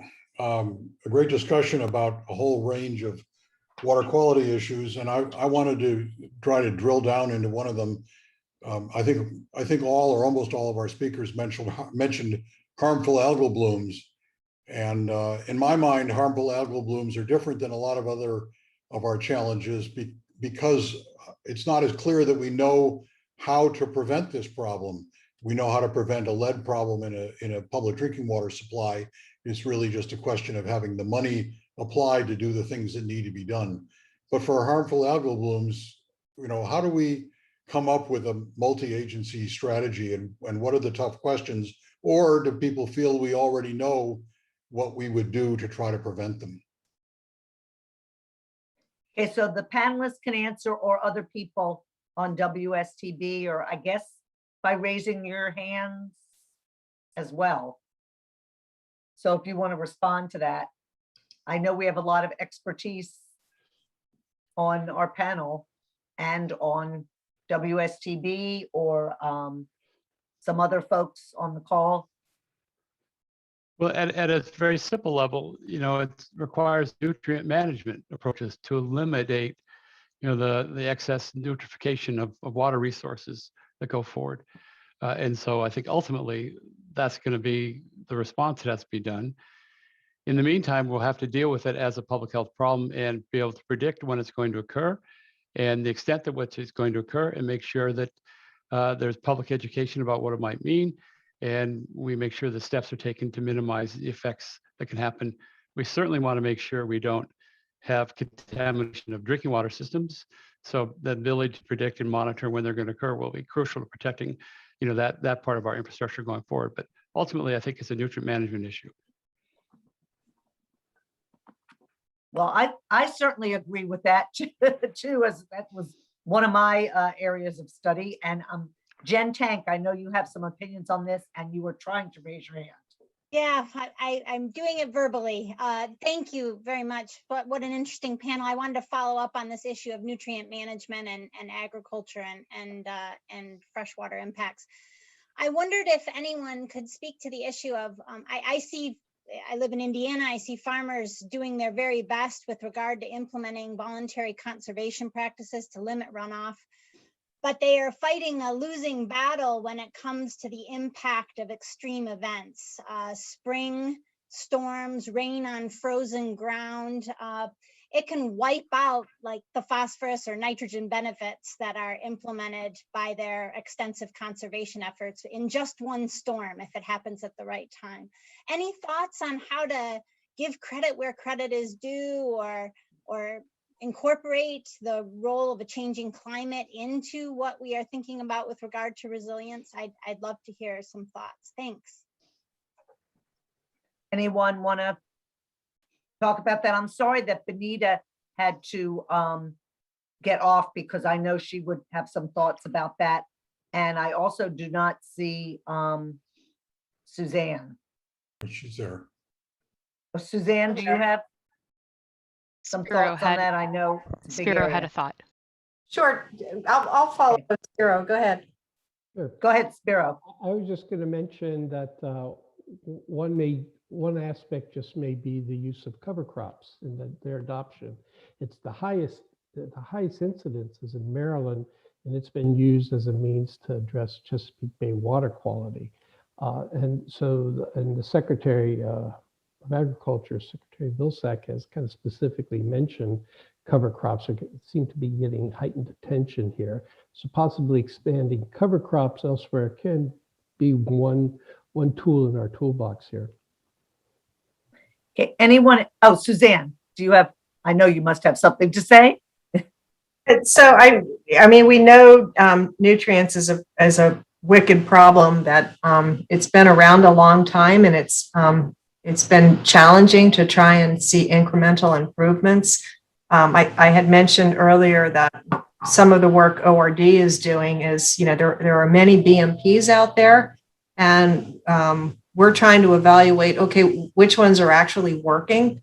And we're also trying to understand what are reasonable recovery rates. So when the agriculture community and others are doing their best to implement these protective measures, and they don't see changes in 2 years or 3 years or 4 years, then the question would be, of course, the lawn mowing people would be here right now. So you're going to hear a dog bark. There he goes. Ellen, I'm going to get back to you. Okay, that sounds good. And is Katie Flayhive on the call? I know you were earlier, because she really does a lot with nutrient management at EPA. So I don't know if that's possible or not. Okay, how about anyone else on the nutrient question before we move to the next one? Ellen, I'll just one other comment that, we're trying to, just to get back to what I was saying, we're trying to give people a better understanding of when is it that you're going to actually start seeing benefits. Because if you're going to see benefits at year 4 and you just give up at year 3, right, there has to be some expectation of when the response start to kick in.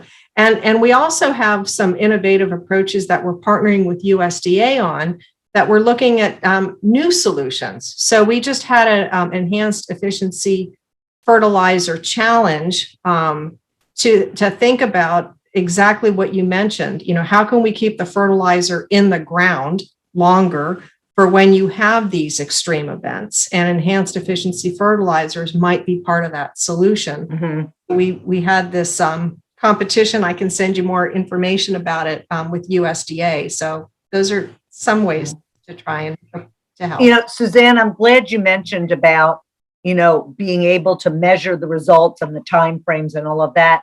And I know in my consulting capacity, I'm doing work with the Hypoxia Task Force, looking at better ways to judge trends in nutrients, and if we're seeing successes by looking at different size watersheds and trends over the years, and not just relying on a gross measure like the size of the Gulf of Mexico hypoxic zone, which has so many variables in it and it's so big. But that's an area of research too, that, you know, to look at better ways to judge success and, you know, how can we better target and all of that stuff. So I think this is really fertile ground for all the agencies to work together in. And of course, it has a health component as well for CDC with diseases that are borne by nitrogen pollution with HABs, with high nitrates in groundwater and all of that stuff. So I'm going to move off the nutrient issue, and Nusha has a question, I think, on a different topic. Actually, it is maybe a good sort of related question to what we are talking about with nutrient management, because my question was how various agencies are trying to use data gathering, data, and sort of information technology platforms to do nutrient management or water quality management. I think this came up a few times in various conversations about informatics system. I think Patrick mentioned that, and I know you know, in various fields in the water sector, we are constantly thinking about how we don't have enough data to do a very good management of our resources. So I'm wondering if we are sort of looking at these issues with the eye to the future and how we can sort of harness some of these new data sources or gather new data to manage water quality. Any responses? That I know we're going to talk a little bit more about that in the next session as well, but would love to get some feedback. So I can touch on it quickly. I think it's crucial. You know, that we need to, across many arenas, including this one, develop modern informatics systems to better share environmental response data going forward for all levels, from the federal government, for policy development, for human health, for community information purposes, you know, for state and local health department policy setting. So when we talk about data modernization efforts and ways to improve surveillance and in access and infrastructure for that, this has to be part of that as well. You're absolutely right, it's crucial. And maybe Patrick, another question there is, are we investing enough resources in these solutions, in these, like, I don't know, I call them soft infrastructure. You can call them whatever, you know, people call it different things, but are we investing enough to be able to sort of transition to this kind of a more of an active, data-driven management? Yeah. So, you know, I don't quite know how to define what enough is.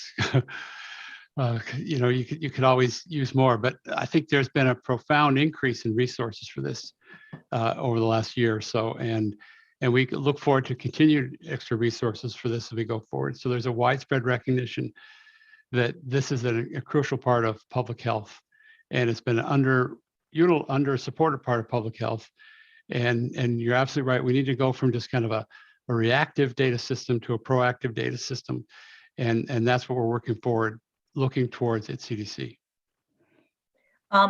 David Sedlak, did you want to respond on this topic of data and tech platforms, or you want to change the topic? Okay. Well, before I let you do that, going once, twice, three times, Spiro.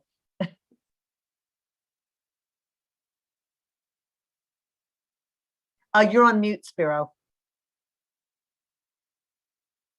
Aren't we all sick of this Zoom stuff? My apologies. So we, in our ARMS data collection, we are trying to collect more and more information related to water management, enhanced efficiency fertilizers. So we're trying to get the survey data to actually observe the behavior. Are the farmers going to respond as we expect, as we introduce these new practices, these new activities, new solutions? On data gathering, we're working with satellite-based estimates of conservation practice adoption to address these questions that we just can't answer from just our typical surveys. And these satellite estimates are much, much noisier than survey data, but they have a much higher spatial and temporal coverage. So we could try to study the diffusion of practice, but at ERS, as much of USDA research, we are incredibly data driven. We want more data, and we can't get enough. Nusha, did you have any follow-up on this issue? I know you work a lot in this area. Yeah, I mean, I guess I really appreciate both those comments. One quick comment is that we actually in California have been sort of looking into using cap and trade for nutrient management, for example, which requires data. If you don't have data, you can't really do that. And the reality is that's the only way you can make sure people are doing what they're supposed to do. And I'm really encouraged to hear we are spending more resources. I think CDC's actions in the past year was definitely driven by the interest in using surveillance as a way of detecting COVID-19 issues, cases. But I don't see enough resources, to be honest with you, being spent, especially in the state level, in these strategic, not just data gathering, but strategic data gathering. And it would be good to kind of be able to use that as a way of also coordinating across different agencies, because you don't want one agency to collect data that another agency is already doing. So sort of trying to have a multiplier effect there. But thank you, Ellen. David, I'm going to turn it over to you for another topic. I wanted to change the subject a little, Ellen.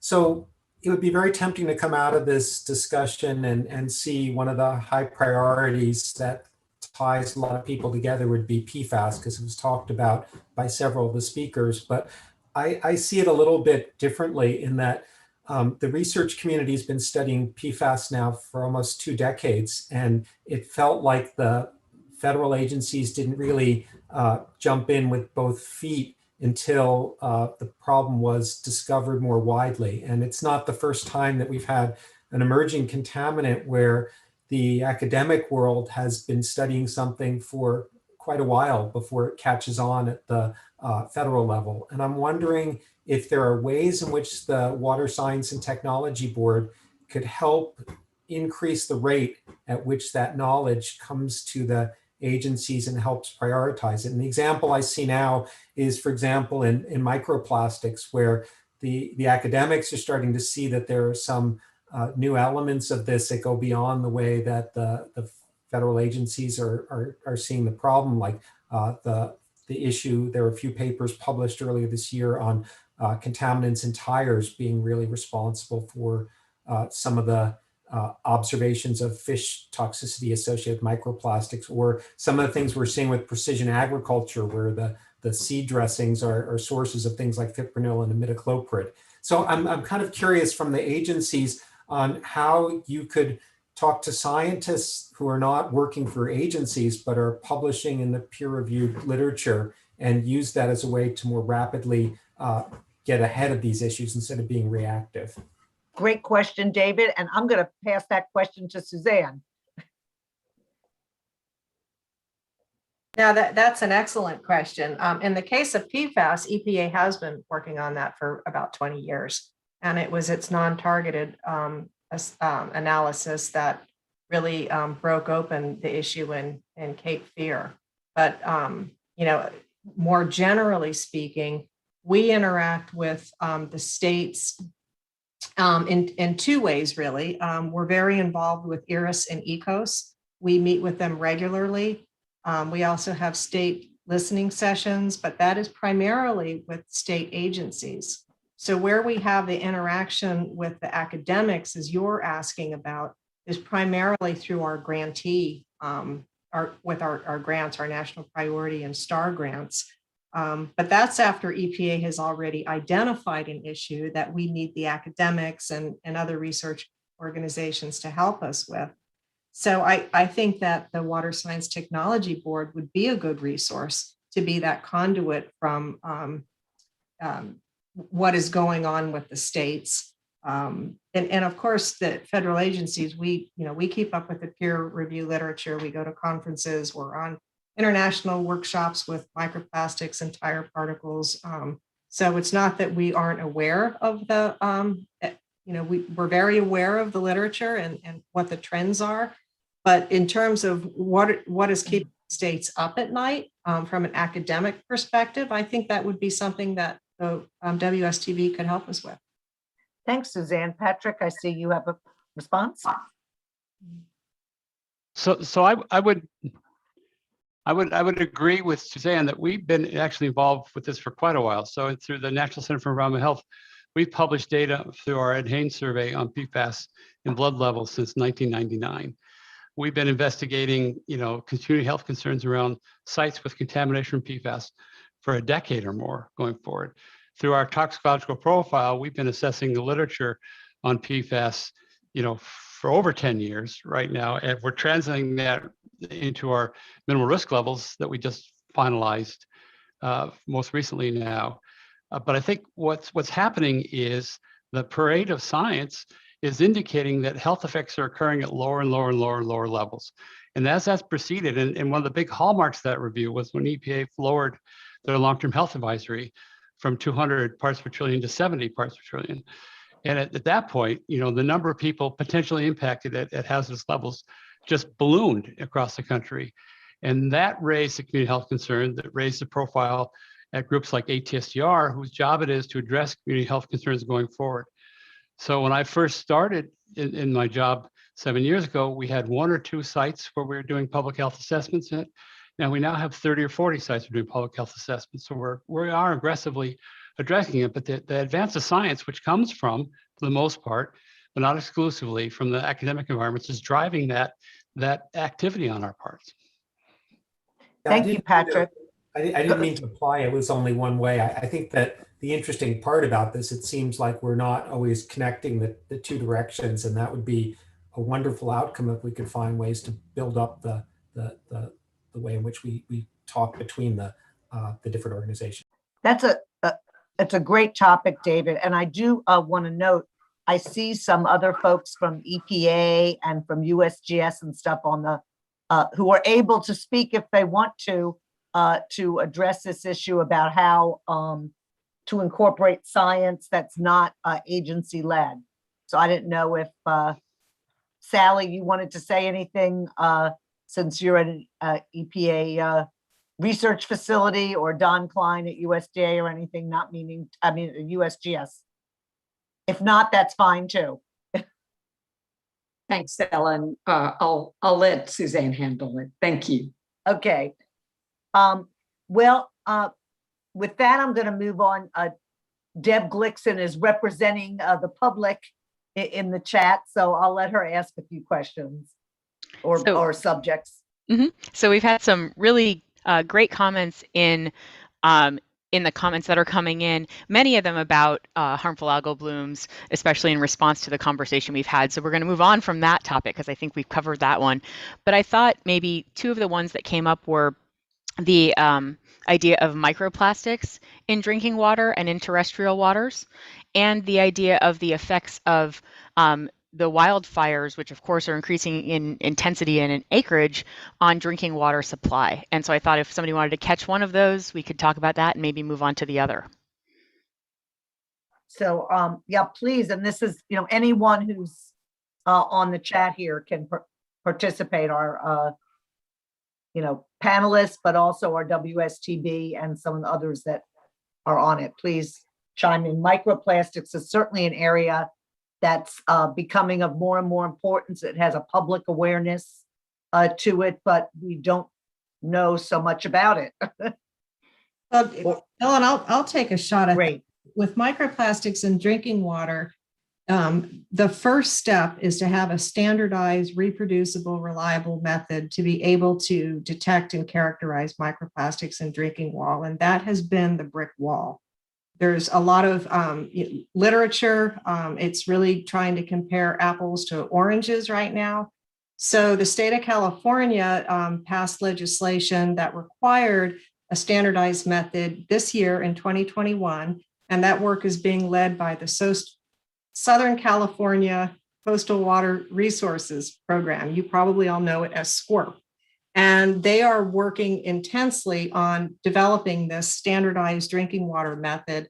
They have involved over 40 research institutions. ORD is part of that, including global research institutions on this round robin. And they are going to present to the state, to the California Water Resources Board this month on their findings of that study. So once we have this method, then we could go forward as the agencies or the states or the academic community wants to evaluate this issue in drinking water. And it could be issues in terms of finished drinking water, or from the FDA perspective, bottled drinking water and beverages. I'm sorry, but there have been microplastics found in beer. So it's not just water, but that's really has been the number one challenge to being able to answer this plastics in drinking water, and similar with other media. Yeah, just curious, Suzanne, is that a good topic for one of these challenges, like we did for the nutrient sensors, to have a plastic sensor or something like that? Yeah, I mean, the global literature is just amazing how it has just exponentially increased. And it's been only recently that they've been looking, that the literature is looking at health effects. So that's also a very unexplored area right now.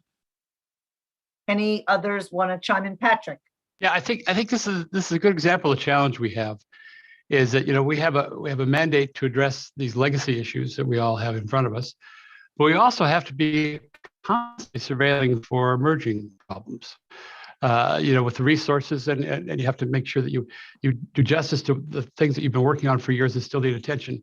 So the challenge is how do you identify these emerging issues timely enough so that you begin to intervene before it becomes as big a problem as perhaps the PFAS problem is now.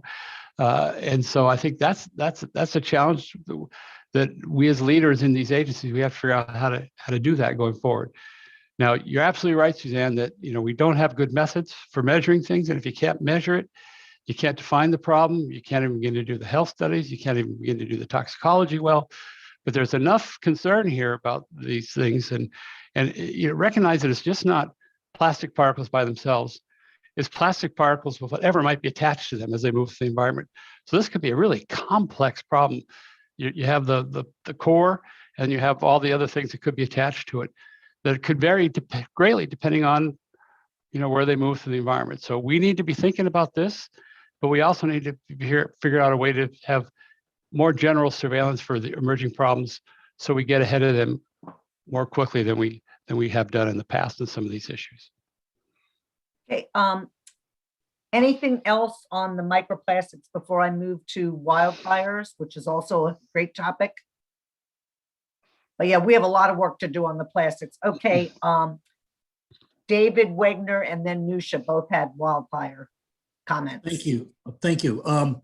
In the West, we're seeing not only larger wildfires, but we're seeing more wildfires. In addition, we're seeing more intense wildfires. So many of our watersheds, when they're burning now, the soils actually get melted. And this has resulted in a significant increase in sediment coming off of a lot of our steep Western watersheds into reservoirs, et cetera. My question is, and I'm wondering, are any of the agencies, particularly agriculture, EPA, looking at this issue of how wildfires are changing the dynamics of sediment supply and impacts on our Western reservoirs? Thank you. That's a really good question. We might not have the right agencies on. because I bet Bureau of Reclamation is looking at that. They're going to be on a panel coming up, but I think that that's probably an issue that Interior looks at a lot. So yeah. EPA just had, we had 4 listening sessions with states and tribes, and we asked them, what are your, what are you seeing? What are your concerns about wildfire with respect to air quality and water quality? So, this was a good example of how we hear from the states, and these weren't necessarily state agencies, in terms of what are you actually seeing in your state? And I had briefly mentioned earlier that in California, what they're seeing is that there has been this negative pressure in the drinking water distribution system. So when you have that negative pressure because the water is being used for fire suppression, that they're finding that they're seeing VOCs in the distribution system. So that's one issue. And of course, another one would be that many distribution systems are made of PVC and other plastics. So what happens to the integrity of those materials in a very hot a heat event? So those are some of the relationships with drinking water. And another one would be if you're having more nitrogen runoff from, so obviously when you have a burned surface, the surface is not permeable to water. So you're having increased runoff of these substances and sediment into surface waters. And if there is an increased runoff of nitrogen, what does that mean downstream to the drinking water treatment systems? Is that a concern for utilities that they have to worry about creating these nitrogenous disinfection byproducts? And those aren't regulated by the agency at this time. So, so EPA ORD, we're actually developing presently a wildland fire research strategy that focuses on air and water, and that'll be part of our next 4-year research plan. So, it's a really interesting topic, and it's not just water quality. It's also an issue of water quantity, that these fires are also changing stream flows. So, that's a great point. Stream flows earlier on, and then Exactly. what are the later seasonal impacts of having that runoff so soon? So it's a very complicated, and I'm from Colorado, and I spent a good part of the summer there last year, and it was the worst wildfire record on history. So it's a real problem, and we're paying attention to it. So thank you for raising that question. Ellen, if I could follow up with just quickly. Yes. On the western slope of Colorado, as Suzanne just I reiterated, there was big wildfires, and I'm seeing with my colleagues at Northern Water, which takes water from the western slope of Colorado and moves it over to the Front Range, they are looking at hiring more water quality specialists now to help them get a better handle on increased treatment that may be required for that water that they're transferring from the western slope to the Front Range. So the water utilities, this is an increasing problem for them that they're dealing with. So thank you. And Nusha, you had something to say on wildfires. Yeah, I think, lots of important points that were raised. I appreciate Suzanne bringing in water quantity, which is often not thought about when we are talking about wildfires as much. I would say actually another big problem we are facing at this in California is the urban wildland wildfire issues, because if we don't get to clean up these areas fast enough, they can cause additional water quality challenges, which we have been dealing with in the past few years, especially. And I think the quantity piece is also quite important, just because, Suzanne, as you mentioned, with the whole water flowing earlier, or the difference, the impact on the stream flow. And I think that the challenge then becomes, how do you change the reservoir management strategies to meet the need of the watershed based on what we are experiencing right now, and it's not necessarily being evaluated as closely. One other issue I would say is also, wildfires also have obviously air quality and smoke problem. And also when it comes to these urban wildland areas, you're dealing with smoke and ash that is toxic. And that is also moving around. So it's not just a local problem. It's not a California problem. It becomes multi-state problem. Sometimes the whole country can be impacted. Like New York was receiving the air, the particles from the bushfire from Australia in their air quality measurements. So things move, those atmospheric rivers that we are waiting for them to bring water to us, they can move anything through them. Well, Nusha, hold a lot of those thoughts too, because the next panel after our break is going to focus a little bit more on water quantity issues as well. Yeah, absolutely. And we should bring up wildfires again. Yes, for sure. And I would say, I think for us as a board, it would be good to have this discussion that is this a topic that we would be useful to collaborate with the agencies on and provide some consensus report or something that can provide some of a cross-cutting strategy for different agencies to work together, because it is a multi-layer problem that touches on many different organizations. I agree with you. I think that would be a very rich topic to explore, and it really cross-cuts on a lot of things. So in the remaining few minutes we have 2 more ideas here. Mark, you wanted to talk about lead, and then Jonathan, you had something as well. Yes, thank you. So my question is to Benita, but lead also came up like PFAS, a cross-cutting issue. CDC talked about that as well. One of the challenges of the lead rule that it's primarily a treatment technique for corrosion control and not really a lead exposure rule. And so a lot of the complexity of trying to communicate around lead and the regulations, and it's just the last rule just made it extremely complex. So my question to Benita is, in your listening sessions, what are you listening for? And is there potential to go back and just kind of rethink the entire lead rule and make it more an exposure based and the action levels then based on lower lead levels rather than a corrosion control?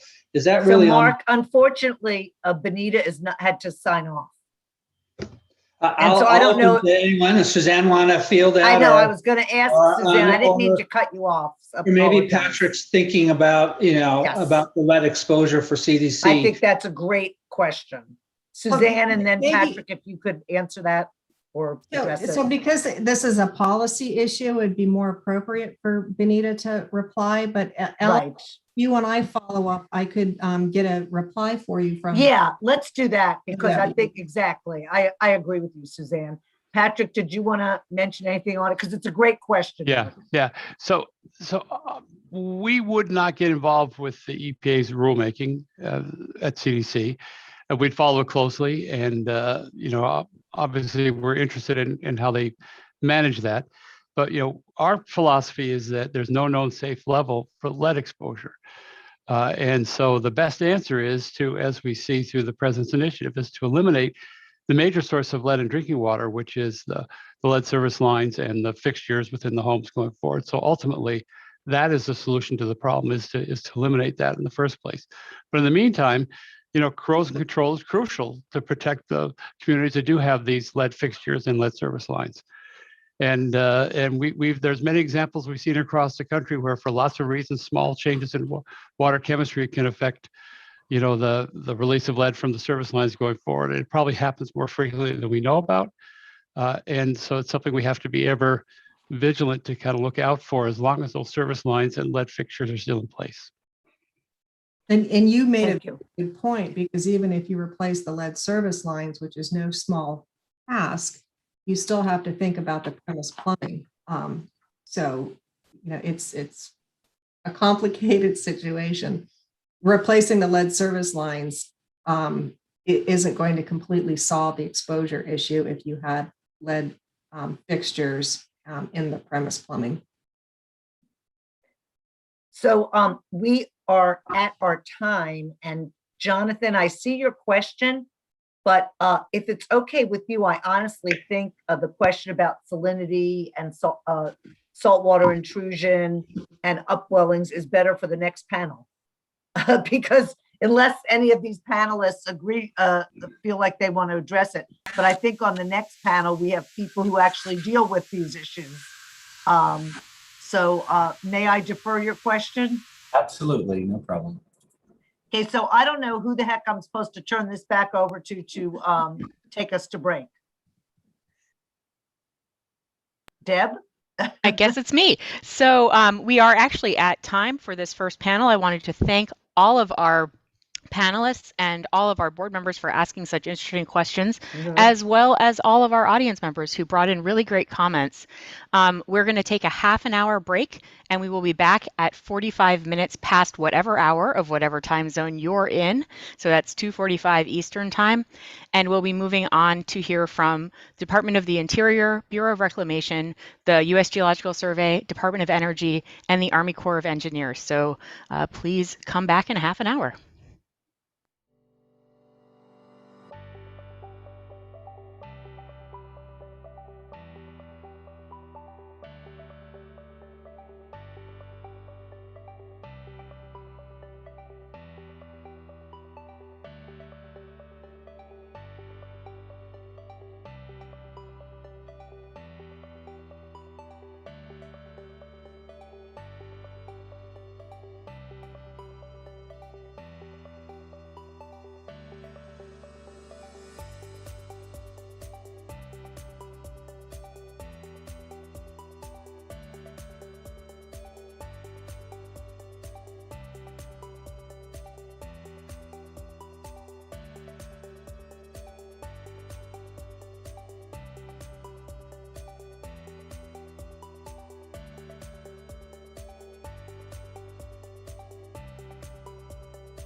Good afternoon, everybody. I'm Bob Hirsch. I'm a member of the Water Science and Technology Board of the National Academies. I'm a research hydrologist emeritus from the U.S. Geological Survey, and I'll be moderating this afternoon's remaining sessions. In our first session, in this session, we have 5 leaders from 5 different federal agencies at important roles in U.S. water science and management. They come from the Department of the Interior, from then within the Department of Interior, the Bureau of Reclamation and the U.S. Geological Survey, and then we have the Department of Energy and the Army Corps of Engineers. These speakers have joined us today to discuss their agency perspectives on the nation's most important water-related science, engineering, and policy issues, and the related science needs and how their agencies are working to address these issues and science needs. Each of them is going to speak for about 7 to 10 minutes, and we'll hold questions from the board until we have heard from all our speakers. I would point out to everybody participating that you can enter your thoughts on these high priority issues or particular questions that you'd like to raise. You can enter them into the Slido feature on the web, and those questions will be assembled by the Academy staff and will be presented when we get to that part of the program. So anytime you want to contribute a thought or push for a priority to talk about, you're welcome to do that. So with that, our first speaker is Tanya Trujillo, the Principal Deputy Assistant Secretary for Water and Science at the Department of the Interior. Tanya? Hello. Thank you all.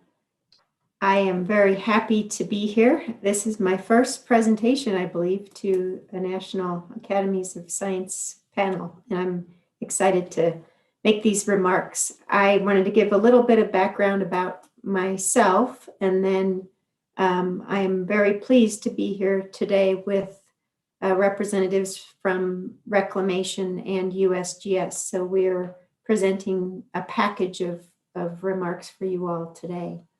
My personal background is I'm a water lawyer from New Mexico. I've worked on a variety of different roles in a variety of different jobs, and have always had a very close working relationship with technical experts from a number of different fields.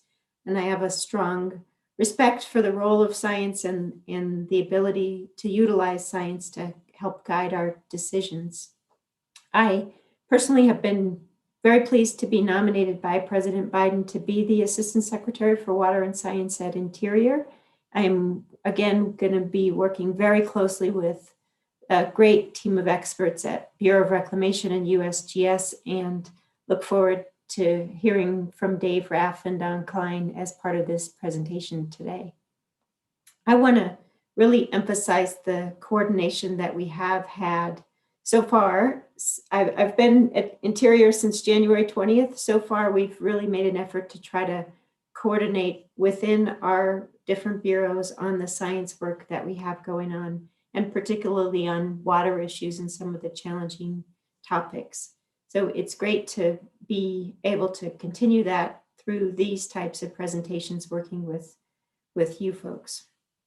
I want to definitely highlight the role that climate change is going to be playing as far as our priority items. I was pleased to see that President Biden was meeting with FEMA today to talk about the preparedness for the hurricane season. We also know that drought and wildfires are going to be something that we're all going to be working together to prioritize, address responses to in a prioritized way, and that there will be cases of flooding as recently as last week we saw in areas of Texas. So it'll be a big variety of challenges for us to be working on this summer and throughout the year. The changing climate affects our activities at Interior. We manage 20% of the nation's land. We have responsibilities for supplying water, generating hydropower, but also have important trust responsibilities to our tribal communities. My job has been great so far because I've had an opportunity to learn and meet new people I had an opportunity to learn, to meet some folks last week who are working with a team at BIA, Bureau of Indian Affairs, who are working on climate issues, thinking about things like how to relocate communities that will be affected by rising seas in areas such as Alaska. There's no question that these type of issues are going to be things that we're going to be encountering more of. I know, for example, a similar circumstance with respect to drought, and we know that drought is a recurring situation for us in the West, but the fact that we're seeing increased temperatures and the more severe drought impacts, it just has us on heightened sense of alert. So we look forward to developing better tools, working with the scientific community to help us figure out how to better manage our operations. We were excited to see President Biden's Executive Order 14008, Tackling the Climate Crisis at Home and Abroad, which calls for a government-wide approach to addressing the climate change challenges. And in response, at Interior, we're working on drafting a new climate action plan. And that plan will demonstrate our broad commitment to use science as the foundation for our decisions and to help us better approach our adaptation challenges like the one I described earlier. We are thinking about how to rebuild our infrastructure to be able to be resilient to climate change, but also looking for innovative ways to utilize things like natural infrastructure. We are evaluating the health of our ecosystems and evaluating the impacts of our land use policies and our water delivery systems as well. So we look forward to being able to do all of those better and to improve upon the existing tools and skills that we have available. Under this administration, we are really working to strengthen the relationships that are important with respect to our partners in states, in tribes, in local governments, in nonprofit arenas, in academic and in science institutions such as yourselves. We are working, for example, very closely with the state of California in trying to address drought and water management challenges. We coordinate with them on a daily basis in a very, very interconnected and complex system where there is no shortage of tough decisions to be made. The same type of approach could be said for what we're doing on a daily basis in the Colorado River Basin and with the added partnership that we have with our neighbors in Mexico. We are going to be focusing on a more inclusive role with respect to tribes and NGOs, and are looking forward to working with the states and all of the partners on coordinated operations rules for the next several decades to come. Again, the Rio Grande Basin is my home territory here in New Mexico. It involves 3 states and Mexico, and also involves a lot of input from tribes and NGOs.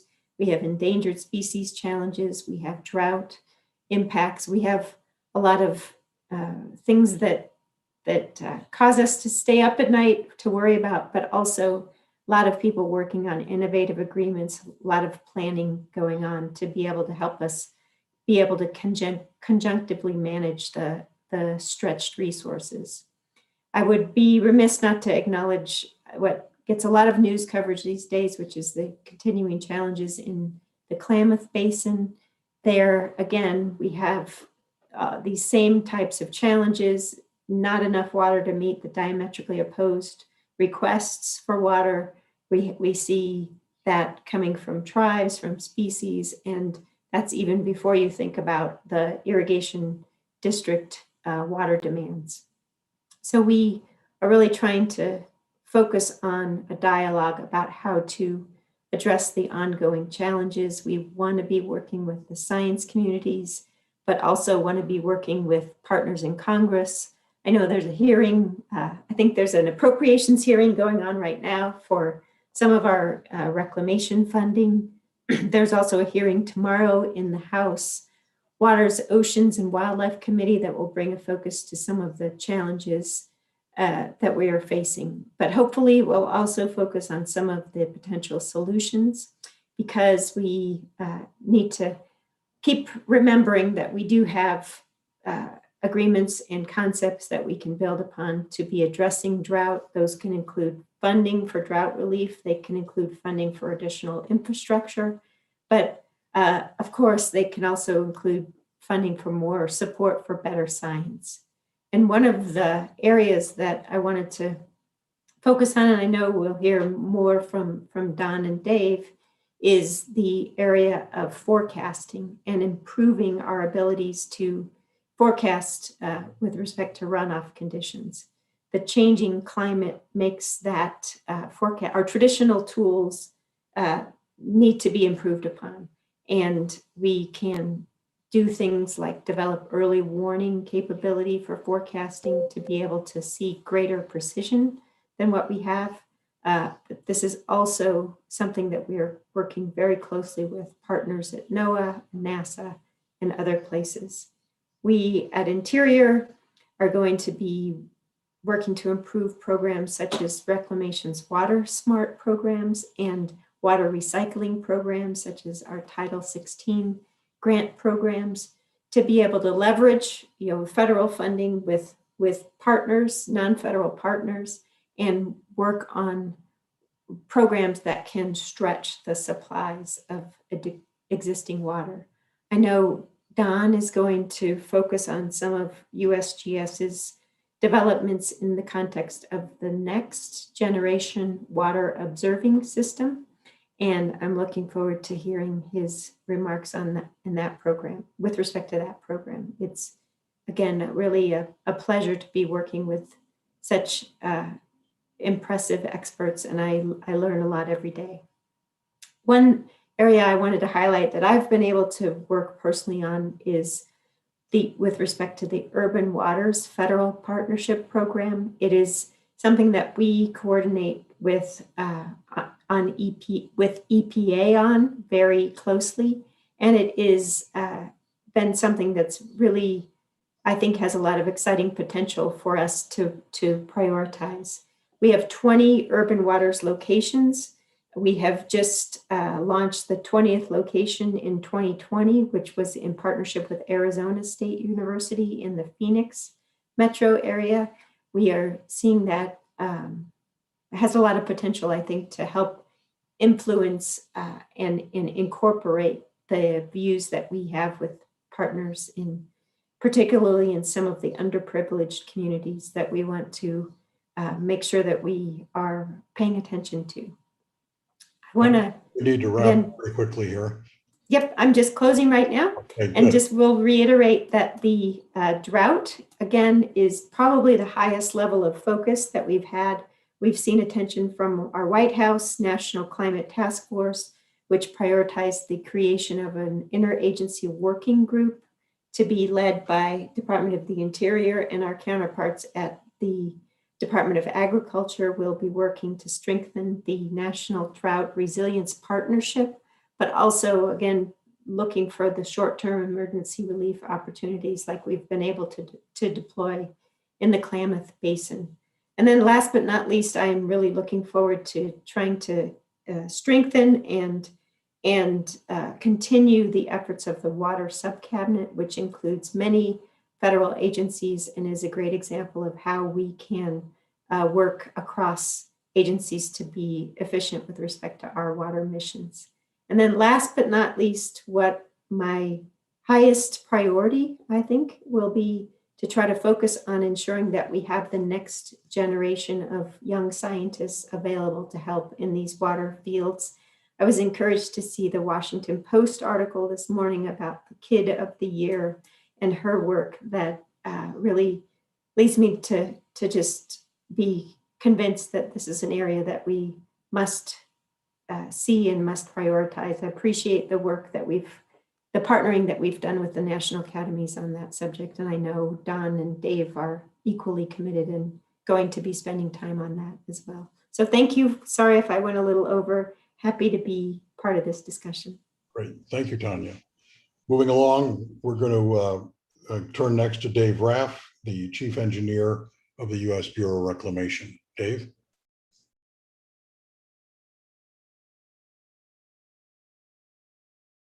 Thanks, Bob, and thank you for Tanya's opening remarks. And I will just touch on a few topics or a number of topics, and hopefully we'll have the opportunity to delve into areas of interest for you all further during the Q&A session. If you could go to the next slide. So for those that might not be as familiar with Reclamation, Reclamation is the largest wholesaler of water in the nation and the second largest wholesaler of power. We store water. We do not own the water rights for the most part and deliver it for irrigated agriculture and other purposes. And in the process, generate significant hydropower for the nation. Also working within the environmental constraints of regulatory agencies as they relate to environmental laws to protect our natural resources as well. So that's who we are and what is driving our science priorities and policies. If you go to the next slide, as Tanya alluded to right now, and generally always, and the reason that we exist is drought.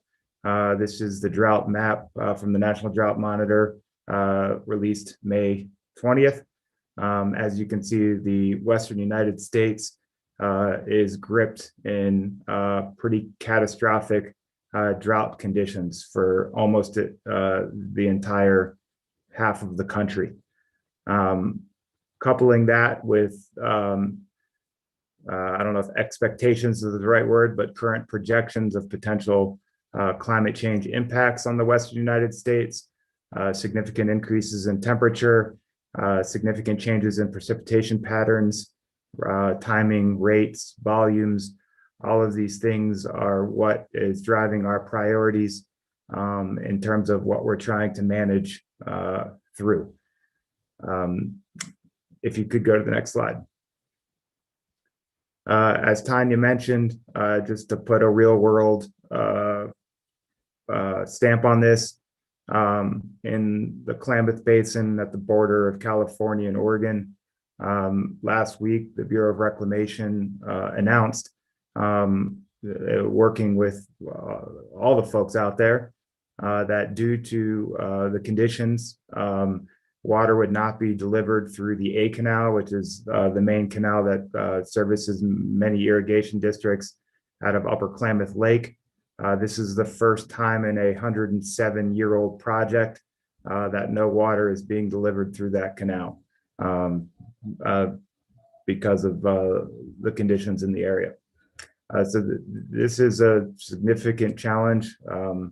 Obviously, we were built, the Bureau of Reclamation was built to manage drought. Drought is always something that has occurred, will continue to occur. But what we're seeing is even in areas like the Colorado River Basin, where we have thousands of years of reconstructed stream flows.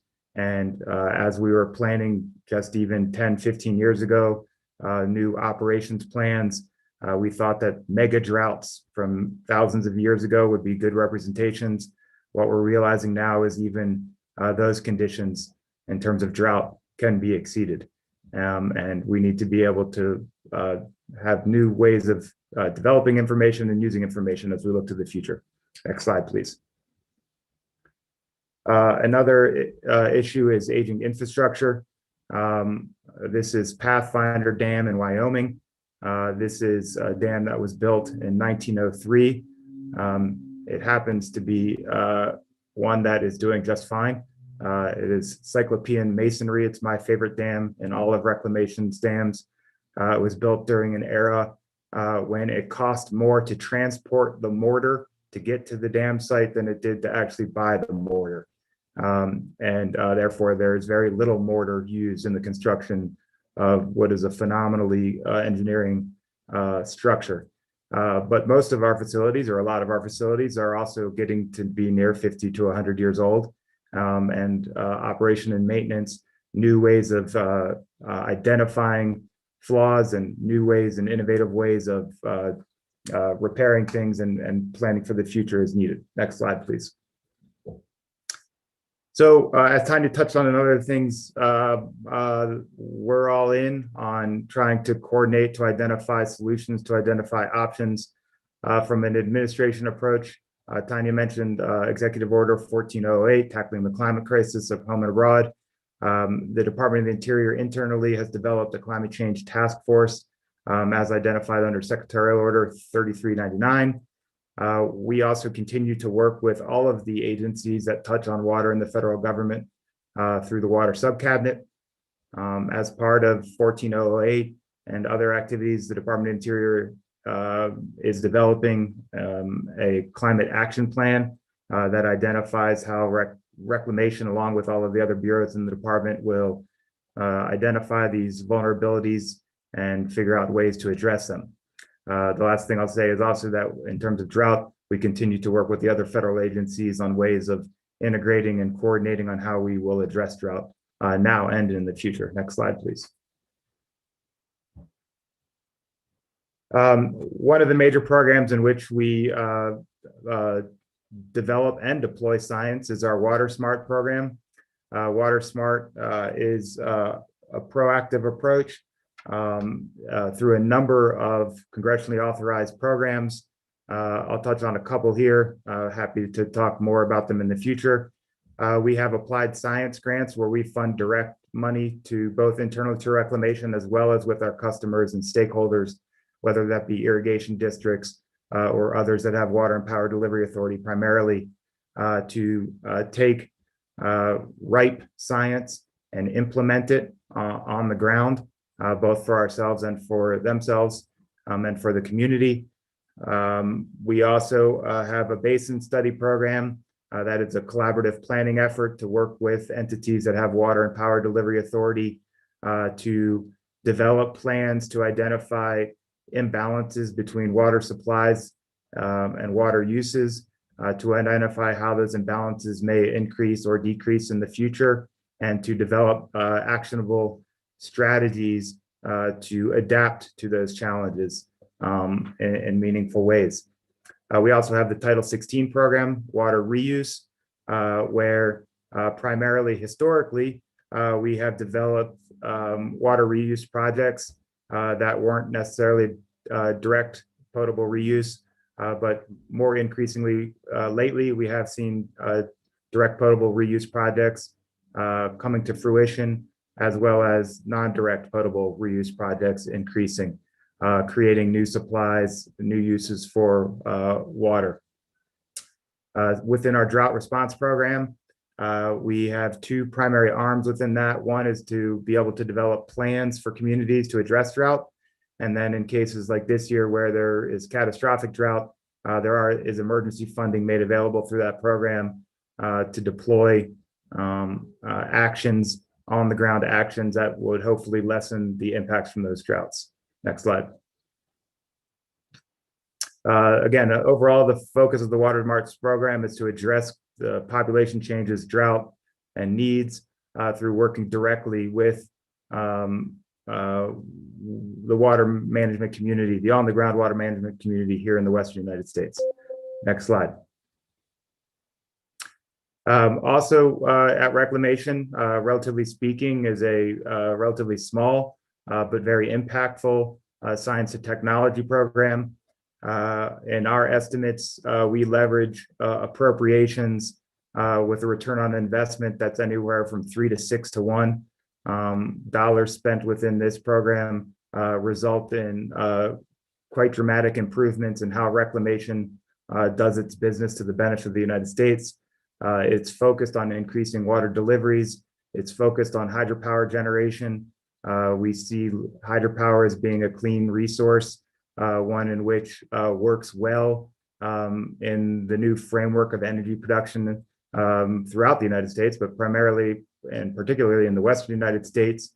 It's something that can be used for load generation during peak hours. It's something that generates power when the wind isn't blowing or when the sun isn't shining, and can also be used as black start when resources are not available throughout the grid in the United States. That is something that is really important as we deal with situations now, as well as we look to the future in a changed climate. We also look at reducing maintenance costs, again, and aging infrastructure, finding ways to leverage dollars to utilize our infrastructure in more meaningful ways, get longer life out of that infrastructure, and very importantly is making more effective environmental compliance. Again, working within the framework of the environmental constraints and the environmental conditions. I see you, Bob Hirsch, I'm getting there. Yeah. Trying to be able to deliver water as effectively as possible while being environmentally conscious and protecting species. Next slide. Again, same primarily focuses here. We have a number of tools in which we try to deploy our science. Next slide. And one thing just to highlight here at the end is, again, how effective we try to be. This is at Clay Elum Dam, where we had constraints and needed the ability to be able to move juvenile fish from upstream of a dam, downstream of a dam to protect that species. This was a project that started as a computer modeling exercise within our science and technology program. It was the design of a new type of helixical fish passage structure at Clay Elum Dam. It went from computer modeling through scale modeling within our lab here at Reclamation, and has led to the construction of, again, a $76 million contract to construct this significant fish patches facility at Clay Elum. And it's a huge success for Reclamation, as well as the entire basin in our Pacific Northwest, really leveraging ways in which our water supplies and hydropower production can go further. Hey, I will end there. I Okay, appreciate the great. time of the Water Science Technology Board, and looking forward to talking more. Great, thank you, Dave. So we're ready to turn now to our next speaker. That's Don Klein, Associate Director for Water at the U.S. Geological Survey. Don? Thanks, Robert, and thanks to the Water Science and Technology Board for the invitation to talk with you here this afternoon. Next slide. So I'll just briefly touch on the water mission of USGS. It's quite broad. It's to serve society through monitoring, assessment, modeling, prediction, and research to provide tools for a wide range of uses. And kind of the short mantra that we use is observe, understand, predict, and deliver. Kind of explains our entire end-to-end mission, as well as a science process. Next slide. So I sort of apologize. I'm going to play back to the academies what you've told us. In 2018, the academies prepared this consensus study report on future water priorities for the nation. Essentially, we asked the question of, in the next 20 to 30 years, what would be the most challenging water resources issues that the nation would face, and how could USGS be best prepared from a science readiness perspective to address those issues? Not an easy question. There's no crystal balls, of course, but George Hornberger chaired that committee, and the committee did, I think, a really good job, and it's been tremendously useful since to help guide our program directions and our priorities. They gave us these 6 cross-cutting water challenges that I think are pretty familiar to everybody here. I won't read through all of them, but they pretty much span the gamut of water resource quantity, quality, and availability that we can expect, as well as the additional cross-cut of leveraging emerging technologies is a significant challenge. In essence, what the committee told us was that the water resource challenges of the future look pretty much like the water resource challenges of now, just more acute and more pressing. So with that, next slide. They also provided us with 10 recommendations that span a gamut. Some have to do with data, both data collection and data management delivery, a greater focus on human activities, incorporating water use more effectively into our science, focusing on integrated modeling and prediction capabilities, and then collaboration. And then, as Tanya mentioned, building a water workforce that's prepared to take on these new water challenges. So if you go to the next slide, please. So we've embodied and responded to these recommendations in a lot of different ways across our 5 observations and data programs and 9 science and water availability and use programs. But I'm going to focus on these 4. They're integrated together, and together they really kind of get to the crux of what the Academy's recommendations and the entire report was driving at. The first one is the Next Generation Water Observing System. And it's an effort, it was our flagship effort on this front, to go into 10 basins in the country, 1 per year over the next 10 years. And I'll show you that in a moment. We're just about to select basin number 4. To go into these basins kind of in the same context as the old research watersheds, except much larger basins, and instrument them much more thoroughly to be able to observe more complex relationships in the basin than we could do with traditional networks that we had on the ground. Part of the emphasis there was also to explore how we could utilize new technologies more effectively and bring those into our observation networks. Once we got that going, we started to grow these initiatives and moved into integrated water availability assessments, where using these observations, we could look at the entire water resource picture in those basins, as we're mandated to do that under the Secure Water Act nationally. But here we're able to look at it with more detail and more focus in these reference watersheds or reference basins around the country. And these are looking at both the quantity and the quality of water and how they relate to human and ecosystem needs. And the third piece of this is integrated water prediction, and this is addressing the integrated dynamic modeling aspect of the Academy's recommendations. We have a large number of different models that already exist in USGS, and of course there's a lot more that can be built. So we've been focusing on building or identifying and then building the architecture to link these together in coupled ways, and then looking at how we can incorporate those into Earth system prediction frameworks. And then the last piece of this has to do with modernizing our data and information systems, what we call the National Water Information System, or NWIS. NWIS data system houses all of our water data in the country, but they're fairly old and need to be retooled and rebuilt. And we're working on that through this part of the initiative, so that all of the above data that we're talking about through modeling and assessments and GWAS has a home and can be delivered effectively. That ties to a couple of other things that we're building in this regard. One is in 2023, we'll complete the construction of a new hydrologic instrumentation facility, or HIF, at the University of Alabama campus in Tuscaloosa. The current HIF is at Stennis Space Center, and essentially it's a calibration and test facility that nearly all of our instrumentation goes through at some point or at various times in its lifetime for calibration and testing for uniform measurements across the country.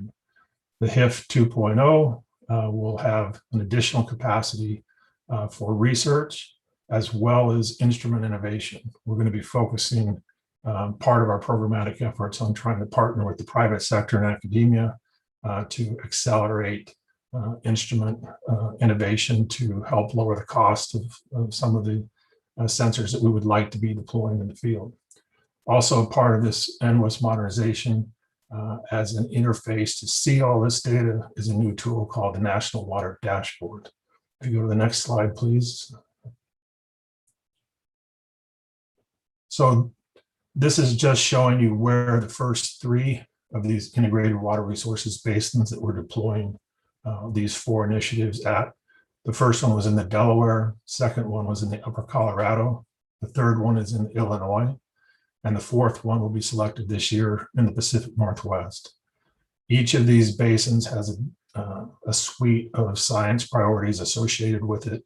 Drought's actually part of all 4. In the Delaware, for example, saltwater intrusion and salinity effects is a big one. In Illinois, water quality and harmful algal blooms, nutrient aspects of that. In the Upper Colorado, fire is a big issue. And in the Pacific Northwest, hydroecological interactions will be a big issue. Next slide, please. With a lot of new data coming to light in terms of things like NGWAS, as well as all of the existing data that we have as we modernize NWIS, we've been working to bring all this data into a one-stop shop, so to speak, that we call the National Water Dashboard. And we're not just bringing in our own, but we're working with some of our partners across the federal government to bring in their data as well, so that we're, for the first time, really starting to get one place that people can go and see a wide variety of water information. So in this case, in the picture, the graphic you see there has a stream gauge data as well as the national drought information. Don, we need to wrap in about a minute. Very good. Well, I could wrap there. That's actually the last slide. Okay. All right, thanks. Time now to move to our next speaker, Alejandro Moreno from the Department of Energy. He's the Deputy Assistant Secretary for Renewable Power at U.S. Department of Energy. Thank you, Robert, and thank you to the National Academies for inviting me to speak today. I'm here to talk about how the Department of Energy, and in particular my office, the Office of Energy Efficiency and Renewable Energy, or EERE, is both evaluating and executing on a lot of the water-related research that we have and that's related to what we've heard about from the other speakers. So as you said, I'm Alejandro Moreno. I'm the Deputy Assistant Secretary for Renewable Power. That means I cover all of our solar, wind, geothermal, and hydropower and water power research work. I previously was the director of the Water Power Technology Office. I come from a long background in hydropower, particularly, which drives a lot of my own personal interests here. And today I'm going to talk about the work that we're doing both in my sector, but it also cuts across a lot of the work in our energy efficiency sector, particularly in our advanced manufacturing office. If you take one thing from my talk today, it's that DOE has a strong interest in water and capabilities that we think can support both technologies and science to contribute to increased resilience and availability of water. To an extent, our work here is in a supporting role for the primary water agencies that we've just heard from, and you'll certainly hear some similar themes. We do in DOE have a long history of supporting what I think everybody is probably familiar with, known as the energy water nexus. Traditionally, that has been defined as the understanding the relationship, the need of energy and water delivery and water availability as an input into energy production and use. From my background in hydropower, that's obviously really important, and the connection can be pretty obvious if you think of the drought map that Dave, you just put up. Thinking through what the implications might be for hydropower generation, particularly as we look to hydropower for somewhat different value proposition as the grid evolves, as we look to understand how the frequency and severity of droughts like that may be affected by climate change. This is obviously really important to know just for power sector alone. But I think the opportunities are a little bit broader than just the traditional energy water nexus. And really thinking about the way some of the deeper integration and interconnectedness between energy systems and water systems, whether man-made or natural, and the interface between those two. Again, in hydro, I think it's a useful example because it's very intuitive. The infrastructure by definition sits at the intersection of multiple sectors. And that doesn't just mean that water is important as an input to energy generation, obviously it is, but really that any decisions you make about hydropower facilities have ramifications that cut across many other sectors, agriculture, municipal water use, and also investments that I make in my programs in hydropower infrastructure also has benefits or potentially benefits that accrue to multiple sectors if we prioritize and optimize in a way that takes into account those benefits from the beginning. And that takes a level of collaboration and working together with water agencies and water resource managers and water utilities that probably goes a bit beyond what we've done in the past.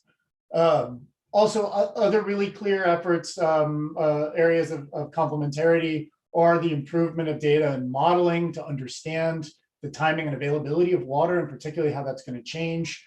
As we've talked about a lot, that has implications for energy. It has implications beyond energy. In many cases, it's the same models.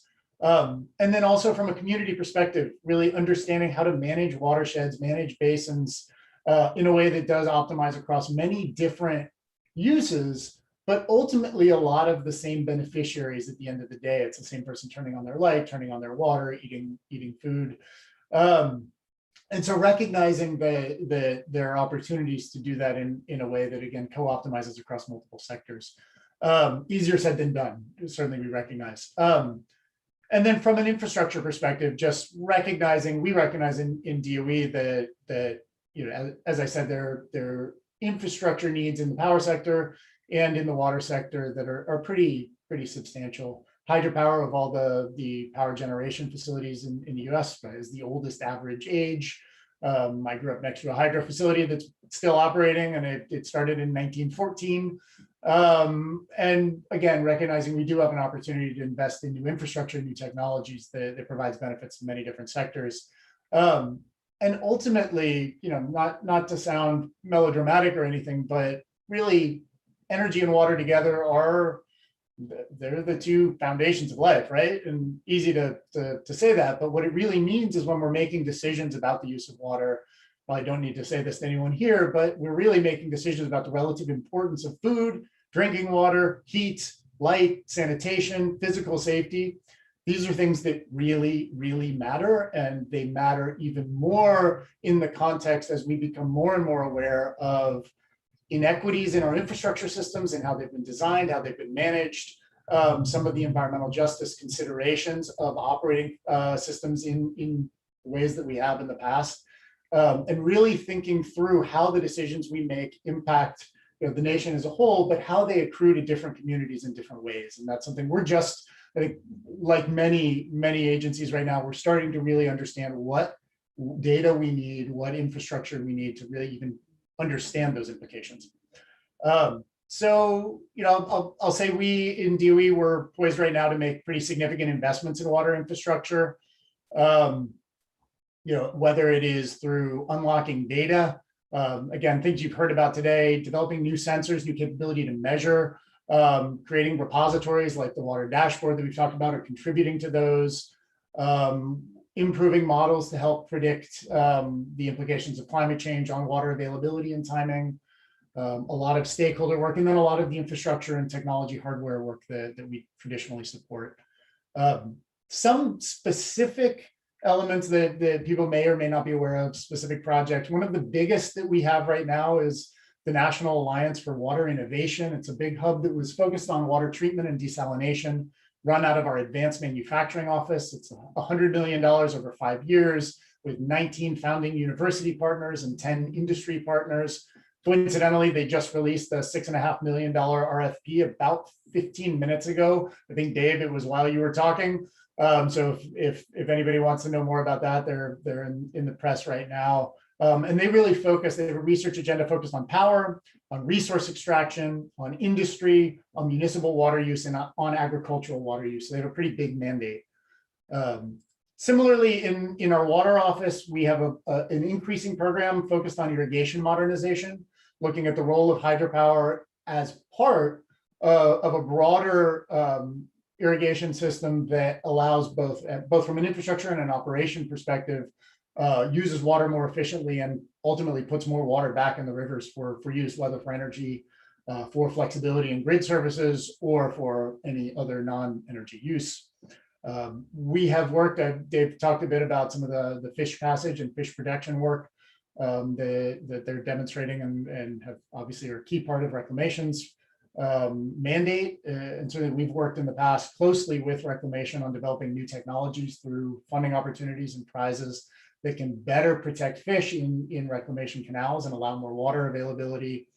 And we're starting to work more and more from sort of a technical assistance perspective bringing together energy utilities and water utilities from a wastewater and municipal water availability perspective to understand, just to start talking together a little bit more honestly, and bridge some of the silos that occur in whether it's one organization or multiple organizations, so that as we think about optimizing energy and water dually, co-optimizing it, that we have the right people at the table. And these are all these are all topics that DOE can't really do alone, or if we do, it just doesn't work, right? We're not fundamentally a water agency, but we have a lot of interest, a lot of capabilities, and a lot of staff at our national labs that are really interested in this. And so, I think we believe strongly in the value of interagency collaboration. We stand ready to support. We have our own sort of reasons for doing this, but we recognize it's part of a bigger picture. And if we're just operating on our own, as I said, we're not seeing that bigger picture, and then we're not really contributing to the solution. We are part of the water subcabinet. Was glad to hear support for that. I think there really is pretty deep technical support within our staff for the water subcabinet as a potentially useful format or venue to identify areas of joint interest and to ultimately find and kickstart specific projects that we can work on together. And ultimately really to work together to build on the work that we've done in the past, identify new opportunities, new vulnerabilities and threats that we need to address, and sort of co-optimize across power and water systems. We know they're both critical and both have, in some way, have some similar infrastructure and operational issues. So I'll leave it there. I'm looking forward to the discussion, and really, again, just want to thank the academies for inviting DOE to be here today. This is something that is important to us, and we have a lot of hopefully a lot of valuable capabilities that we can bring. So thank you again. Great, thank you, Alejandro. And our final speaker is Joe Manis, Director of the Institute of Water Resources of the U.S. Army Corps of Engineers. Take it away, Joe. Okay, thank you very much, and I appreciate the opportunity to be with such a distinguished group of panel members, and also opportunity to speak to the Water Science and Technology Board. I go back to something that was Don Klein mentioned in his presentation, that they had an assessment, and he came up with the USGS is looking to face the same challenges, just to make more acute. And I couldn't think there's a more prophetic statement. I think Gilbert White said something like that 50 years ago. And in a lot of ways, it is looking at the same challenges, but how do we approach them in a more effective way? And some of the challenges do change. I admit, we look at climate change as a good example. Our understanding changes, but how we deal with these challenges is really the question. As I took a look at this discussion for today, I took a different approach from everybody else. I oftentimes talk about water resources in different audiences, and I like to use a Venn diagram where one of the circles is environmental, one of them is socioeconomic, another is maybe policy, and then the last is engineering design. And of course, these shapes of these circles can be different sizes, and the goal is to find where all the circles overlap. And we increasingly find it difficult in the United States to find a place where all the circles overlap, or at least the proponents for each of the circles overlaps. And so we have, in my opinion, a great many of workable solutions. Now, are they perfect? No.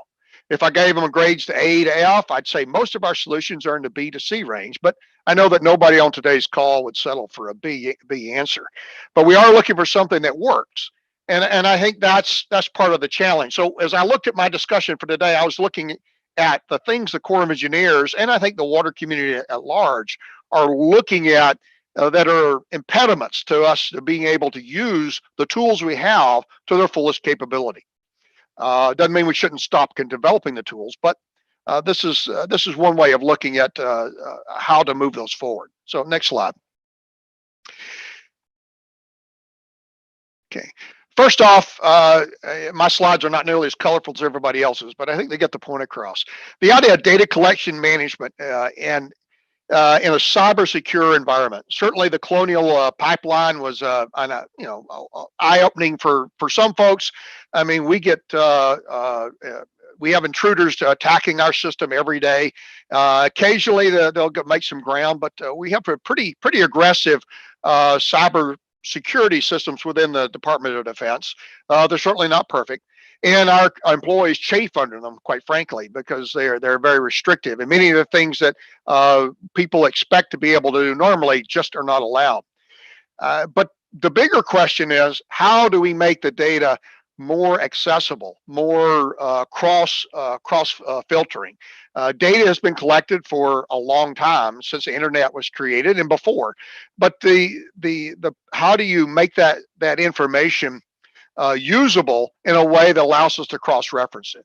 We're moving forward to moving our big data systems into a cloud environment. And of course, that's challenging for cost as well as the operability. I mean, a lot of the programs were not written to be in the cloud, and we're having to rewrite, and we're having to try to find the funds.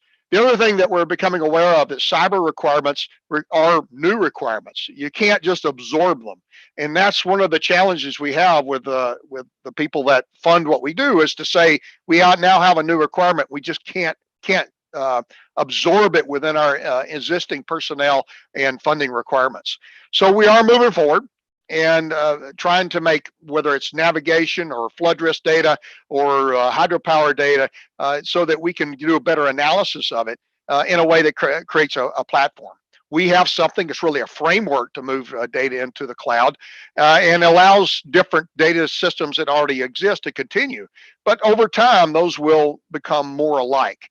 And this is a long-term effort, but it's one that's reaching something of a critical stage, I would say, in its evolution. Next slide. Looking at water disasters or hazards as multi-disaster events. We already look at multi-benefits, water supply, hydropower, navigation, whatever the requirements are. We look at those for the capital investments to fund the projects and how those benefits are calculated. But to look at a disaster, whether it's a hurricane or tornado or even a man-made disaster, and how it will affect our infrastructure, is something we're not quite as accustomed to. And we are very well aware of the challenge of taking credit for disaster events that don't occur. That happens all the time with flood risk. But looking at a disaster and all the different areas that are affected, and how do you capture that? And of course, this is moving away from strictly NED benefits, which is the principles and guidelines governs many of the agencies that are on this panel today. But looking at the other like the social disadvantaged or the regional economic development benefits, how do you capture those and include them in an analysis that can move forward? There are many methods that have been proposed. We're aware of them, but the process of accepting those, that continues to be a challenge. So looking at our disasters or hazards in a multi-stage way or a multi-implication way, I think is something that deserves a lot of attention and analysis. Next slide. We talk a lot about risk-based approaches, but how to manage and communicate, we still are not doing well at. It's one thing to say that we can make an estimate of lives lost by a particular design, but to be able to adapt the design over time as the situation, the environment around the project or the particular system evolves. Those are some of the things that we are not able to do well. We know how to adapt from the design standpoint, but how to implement the change and how to appropriate funds to make it happen. Those still confound us. And certainly the basic premise or the assumption that goes into risk-based analysis is that there is some sort of adaptive capability. So how to use that, how to identify the adaptive capability and fund it, that continues to be one of the challenges ahead of it for us. Next slide. This one is really an understatement when I talk about sustained conversations with all stakeholders. Certainly with our traditional, what you might consider traditional stakeholders, whether they're represented by members of Congress or represented by special interest groups, but it also includes tribal communities, disadvantaged populations, and the fact that we're using risk to help identify where the needs of the greatest needs are, and not just national economic development. Though there are different ways to do this. Can look at it in terms of what is the outcome that you want to achieve, as opposed to the particular project that you're trying to implement. That's a little bit different than the way we do business now, where we put together the national economic development, but to look at the other people involved and how to sustain a communication with them. The Corps of Engineers is particularly challenged with this, in that we don't, as most of you know, we don't have programmatic funds. We have project-specific funds. But discussions with the stakeholder groups is something that needs to happen all the time. And it doesn't happen just when a project is going through feasibility study or engineering design, but also during the period that leads up to it, so that you have a two-way conversation about needs to help shape the needs as well as expectations. So this is, we have methodologies we use for this, but it's more than just methodologies. It's about actual trust and transparency that needs to develop. And we're looking at ways to make that better. Next slide. And lastly, design and respond to climate change. And I'm speaking mostly about adaptation. The Corps of Engineers certainly will move forward with mitigation, as is the rest of the federal government. But the adaptation components of it, whether it's floods or droughts or navigation, how do we make decisions on using the information that's available, whether it's from climate change models or historical information, or just looking at the sensitivity of the feature, the structure, or the system in its response to that change, and trying to make the most cost-effective but yet the most sustainable decisions with that information is something that we're moving forward with. It's a challenge. Because there's lots of ways you can interpret information, but trying to find some methodologies that are consistent, that are also cognizant of the local population's desires for the outcome. Those are challenging conversations, and we look forward to opportunities to try to move them forward. So what I have done is I've highlighted, as you can see, a number of specific areas that are necessary for research. Some of them are policy, have strong policy implications, but we're also trying to figure out how to use science and analysis and research to better inform the suggestions that move forward, that influence our policymakers as well as those who make decisions on authorizations and appropriations. So I'm going to cut mine off at that point. Okay. And thank you for the opportunity. All right, great, thank you. Thanks to all the speakers and giving us a lot of information in a very timely manner. What we're going to do now is shift to getting opportunity for those of us on the Water Science and Technology Board to ask some specific questions, either of individual panelists or the panelists at large, with some initial questions. And later on, we'll go on to a more wide open conversation involving all of us, looking at issues for the future. And I'll just take the chair's prerogative and just throw a question to really all of our speakers.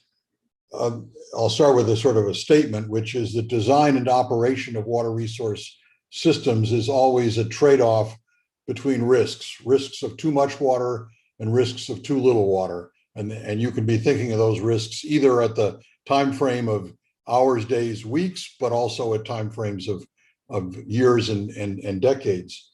What are you all doing to help water managers, either within your own agency or with those who are your partners, to helping people to evaluate those risks going forward? Joe's final slide, he mentioned climate change is obviously one of those drivers, but I broaden that to climate change, groundwater depletion, new requirements for in-stream flow, changes in the nature of power generation, with the advent of more and more renewables and interruptible sources.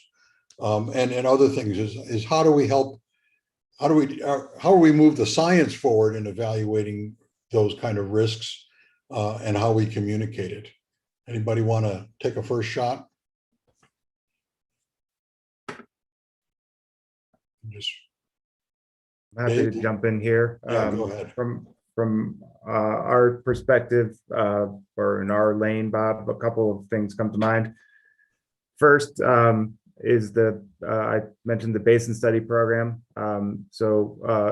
Water entities with water and power delivery authority, those that are on the ground that maintain the infrastructure, run the infrastructure and use it, enter into agreements at a minimum of a 50-50 cost share with the federal government to do exactly what you're describing, is analyze the risks, not just from climate change, but certainly including climate change, but from population dynamics, looking to the future of what their systems use, including hydropower production, et cetera, to assess where the demands and imbalances are. So the federal government in that regard proactively incentivizes those entities to look at their infrastructure and whether or not it's prepared to meet the future challenges of that system. The other thing I'll just mention is the Secure Water Act. Don Klein mentioned it, Public Law 11111, passed in 2009. As part of that, Reclamation was instructed to report to Congress on the effects of climate change, particularly, but includes floods, includes environmental constraints, includes hydropower. And we just released the 2021 report, all of the materials last month to Congress under the Secure Water Act. So those are just two things from Reclamation's perspective. Thanks for the question. Others want to add to that? I'll jump in. This is Alejandro. I mean, this really hits at the crux of where DOE sees, you know, the value and the need really for a lot of this water work, particularly in the resilience of the power system, both, as you said, in the face of external threats, climate in particular, and changes in the system driven by new technologies in the system. But for us, I mean, better data, so actually developing new sensors and deploying sensors, better understanding and interpreting that data, and then working to develop either new modeling capabilities, everything from our big like multi-sector dynamic models that the Office of Science runs, to specifically coupling water system and power system modeling. We do a lot of work at Pacific Northwest National Lab and the National Renewable Energy Lab that are looked at the seams between power system and water system models, so that we can begin to translate how changes and better understanding the implications of changes in water availability may translate back into different operational parameters within the power system. Anyone else? Don? Yeah, I'll follow that because he mentioned the multi-sector dynamics modeling, and that's kind of where we're headed in USGS. We're really just getting started at that, but working with DOE on that. We think really the next step here is not just integrating our traditional hydrologic and water modeling, but starting to link that with essentially how people respond to that information and then what decisions they make.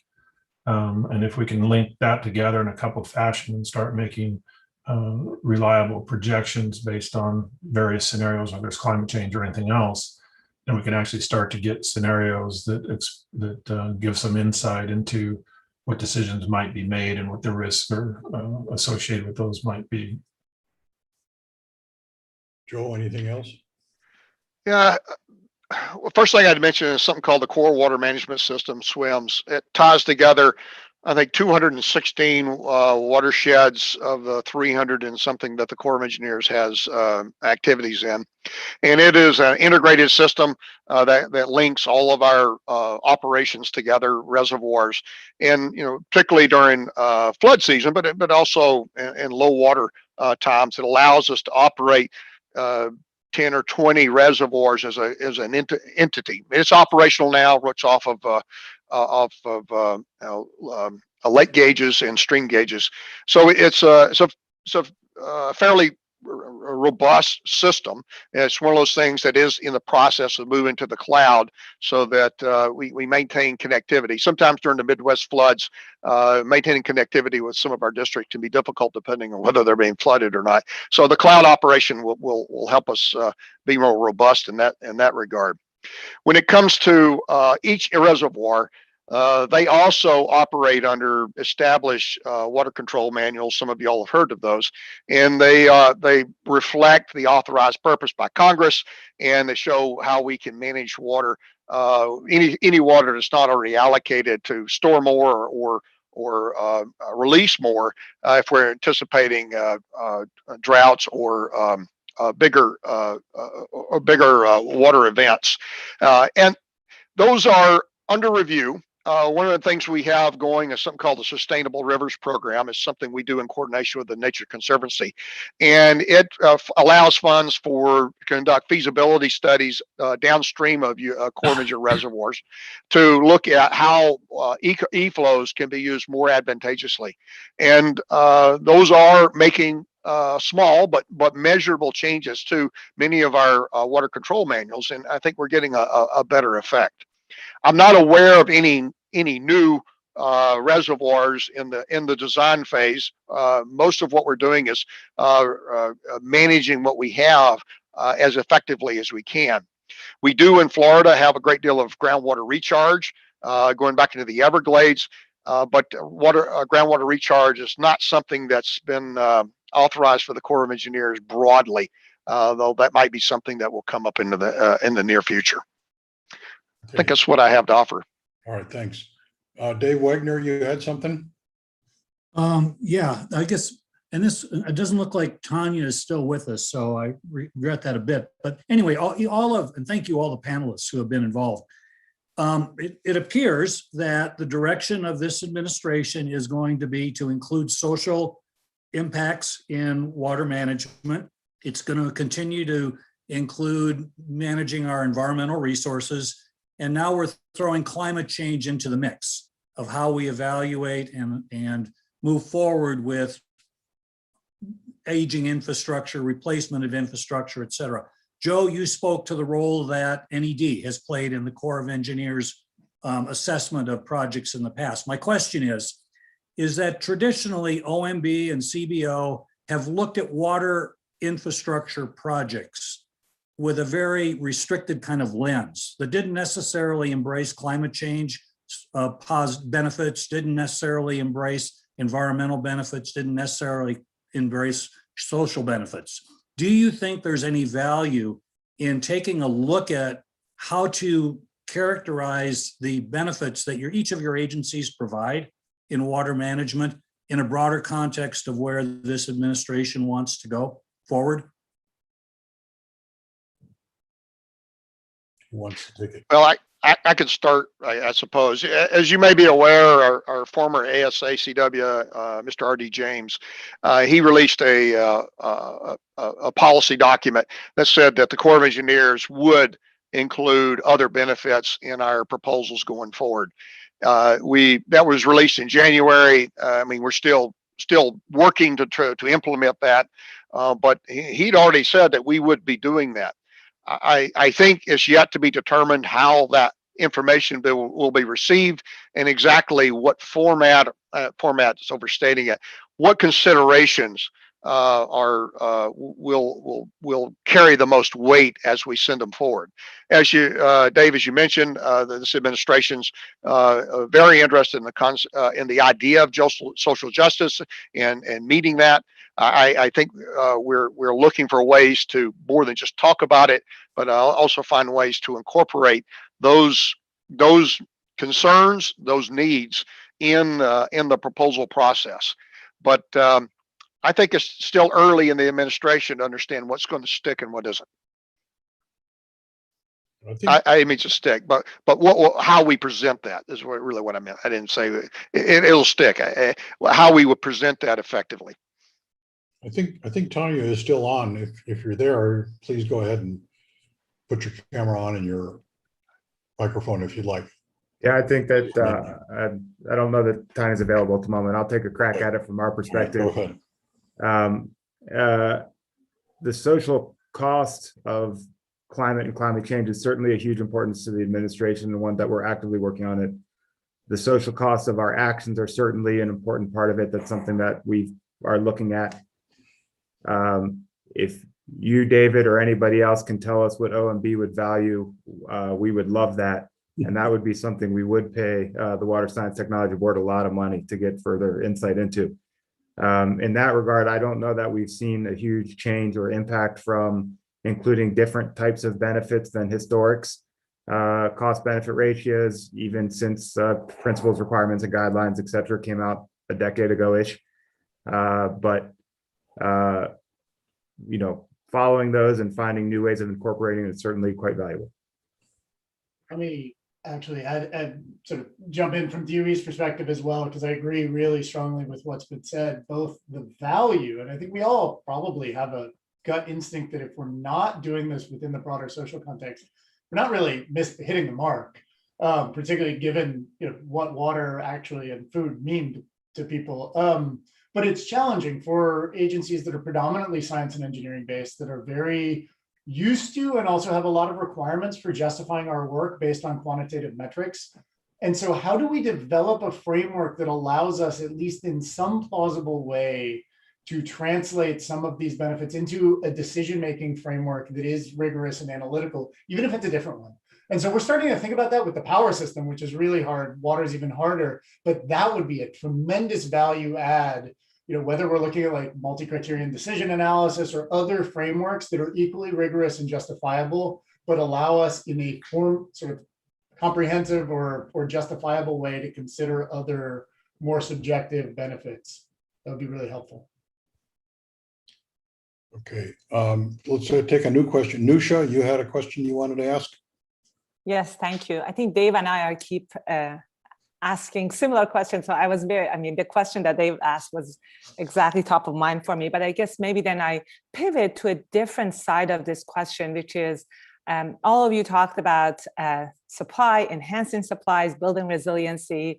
There was a little bit of a conversation that Don mentioned about demand, was most of it sort of like passing, in a sense that I didn't hear anybody talking about we have a capacity to potentially influence how demand is growing or not growing. And actually in California, at least what we have seen is the population almost has doubled, but we are using the same amount of water we did in mid-90s. So my question is, where do you think this fits into your decision-making process as you're thinking about infrastructure, what you want to build in the future? Do we really need to have to invest in major, large infrastructure, or do we need to sort of pivot to a more marginalized solutions? And I think, Alejandro, from your perspective, energy sector is sort of trying to incorporate energy efficiency and demand into the decision-making process, sort of, right? I'm not sure in the water sector we are doing that as much as we should, rather than taking it as a matter of fact. So, for example, I heard I can't remember who was it, I apologize, but there was this comment about population growth and demand growth, which is actually have proven to be not sort of has already been decoupled and not necessarily correlated anymore. So anybody who wants to answer, I would be very interested to hear your perspective.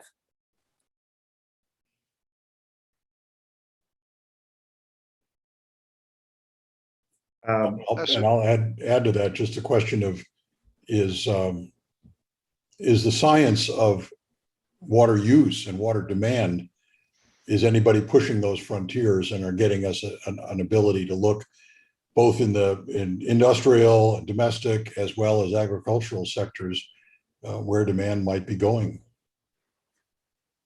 I'll let Don perhaps answer the latter part of that question, but I think the answer is yes. And there's new and innovative ways, including out of like Desert Research Institute and what NASA is doing with the ET toolbox and that type of thing in terms of new ways of estimating or identifying water use. But I think directly to the first question, and that has to do with demand management and pushing demand management or pushing efficiencies, both of which take the supply side and make it go further. The success of the Colorado River Basin, which I would consider to be a success over the past number of decades, is in huge part due to demand management. recognizing with the basin states and the tribes and the other communities that the risks associated with supply were very large, and that incentivized quite a bit of demand management down to the very local levels, both on the agricultural side as well as on the M&I side. Maybe to your point, is it as much as it should be or could be? I think that's an easy answer. It's never as much as it could be or should be. But I do think that there are a number of successes, and there are many other basins that we could point to where demand management has been effective. Furtherly is trying to find and limit losses within the system such that supplies go further. Is another area that's big. In the previous panel, somebody was mentioning conveyance losses. Conveyance losses in any water system is very large. Whether, and this is debatable, certainly, but whether lining canals and or piping what would be an open water canal and reducing conveyance losses in agricultural systems certainly reduces losses from that system there. It certainly has other consequences elsewhere in the system, but those have also been huge successes over the past 2 decades in increasing efficiency of conveyance of water. But again, an area that could be increased greatly. Anyone else? I would offer that it's difficult for the federal agencies to answer the question on reducing demand by themselves. I mean, under our form of government, the water is a state right. So there are things that we can do to incentivize. There's certainly things we can do within the federal activities we do to reduce losses. But I think this is a conversation that requires we like to use the word vertical, but a broader group of participants to include from the local community level, the state level, as well as the federal level, to be able to address effectively. And it goes to the point that we don't really have in this country a water group that people can go to. We have many water groups, and that sometimes helps is a challenge in trying to find common approaches moving forward.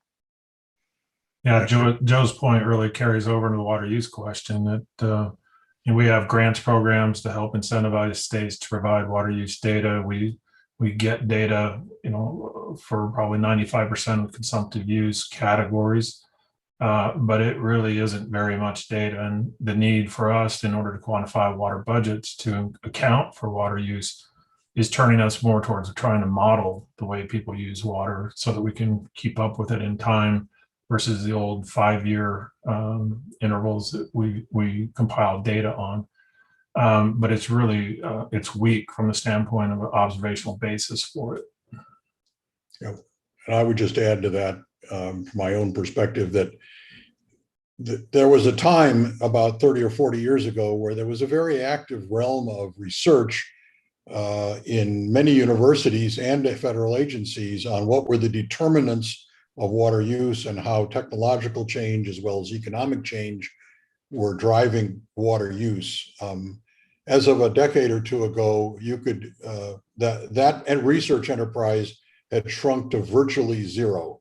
That if you looked at universities and say who's doing research on water use and coming up with economically driven models of water use, it basically had completely gone away. And yet we see that water use is actually quite dynamic. And I would argue that in agriculture, we may see some real dynamism with one major part of the country becoming drier and drier and drier, and other parts of the country becoming wetter and wetter and wetter.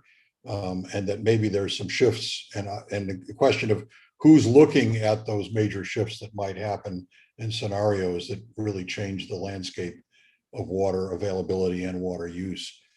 It might be time for a resurgence in that. From the standpoint of 10 or 20 years ago, it would have been hard to use and integrate those models. Now we're getting better at the multi-model integration. So building those up again would be useful about right now. And I would just say, my team has been doing work on this issue for the past 7-8 years. And I think I would say it is sort of picking up, and maybe it's not economically focused as much as it used to be. It's becoming much more multidimensional, because what we have come to realize is economics and population growth are not the only drivers of demand. And it's so much more complex and dynamic. So, and you see a lot more of that happening now and sort of picking up. Thank you, everyone.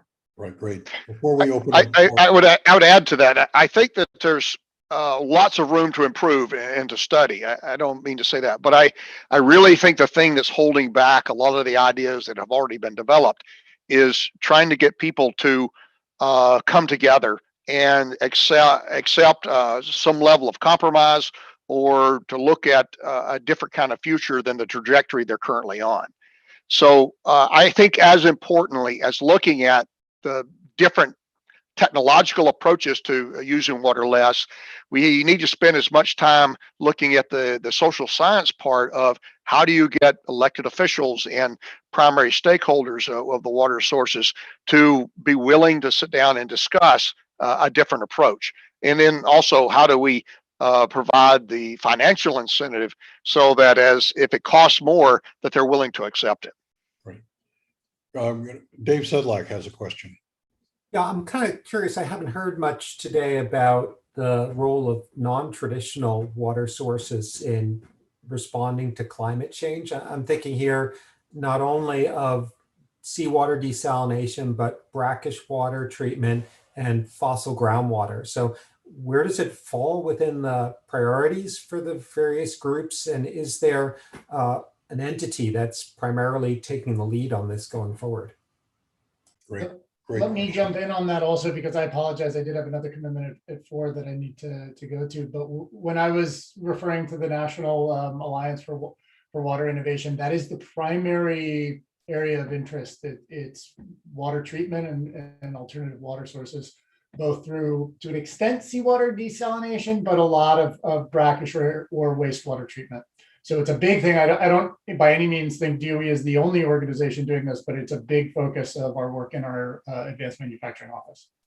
Yeah, Alejandro, I'm well aware of that from my involvement within NAWI, and I'm kind of curious within the other agencies on how the question that NAWI and DOE is raising is being interpreted by those whose traditional role has been limited to freshwater supply. So do you see that kind of falling into the water portfolio? And I also think that, USGS published a very nice study a few years ago about the size of the brackish water resources in the country. And now that we see other activities within the federal government, like NAWI, taking off, I'm kind of curious if that's part of the long-term planning or if it needs to be a bigger part going forward.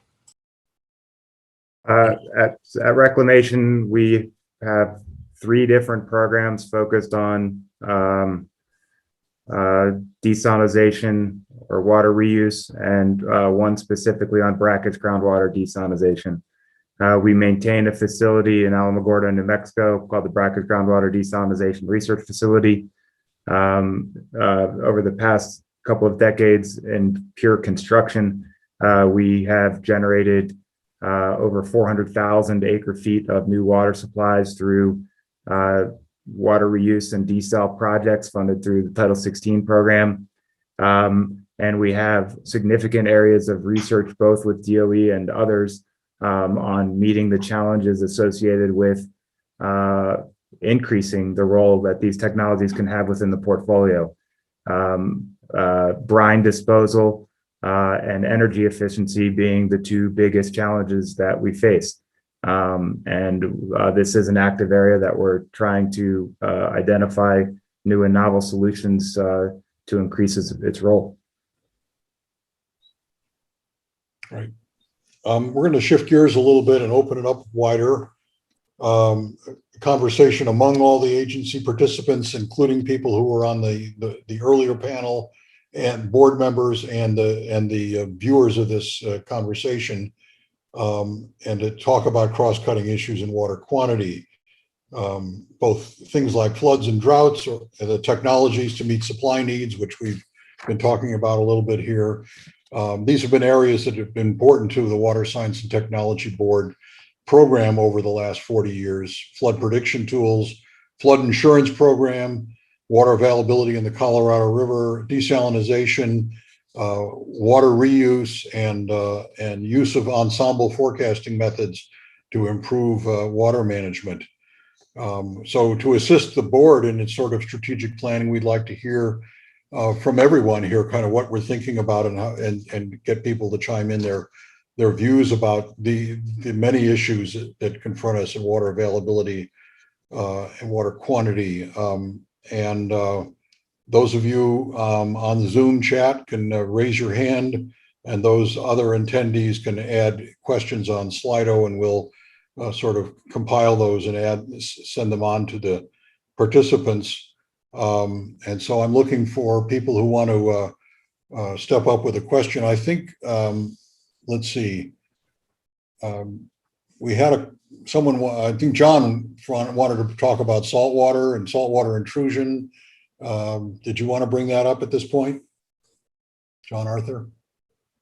Sure. It was more of a water quality question, but I can tie it into a more of a cross-cutting issue that just keeps sweeping through my brain as I hear about, hear these speakers and the former panel. And thank you all for your presentations, incredibly thought-provoking and impressive what everyone's doing.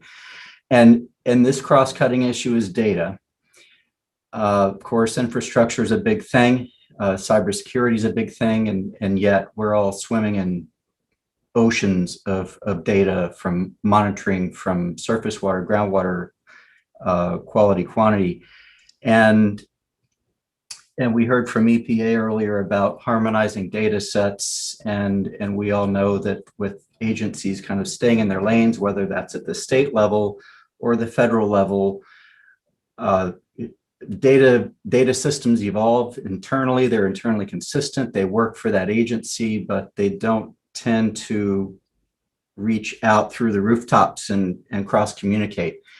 And yet I know that USGS, for example, is working on geospatial data infrastructure. I participated in a workshop on geospatial knowledge infrastructure, which is an even broader topic. But I guess the question for the group, and this might be under the realm of what the academies do to support this down the road, or is this a current initiative with the water subcabinet? But 5 years from now, do you see more handshaking of data relative to where we are headed today, or relative where we are today in terms of water data?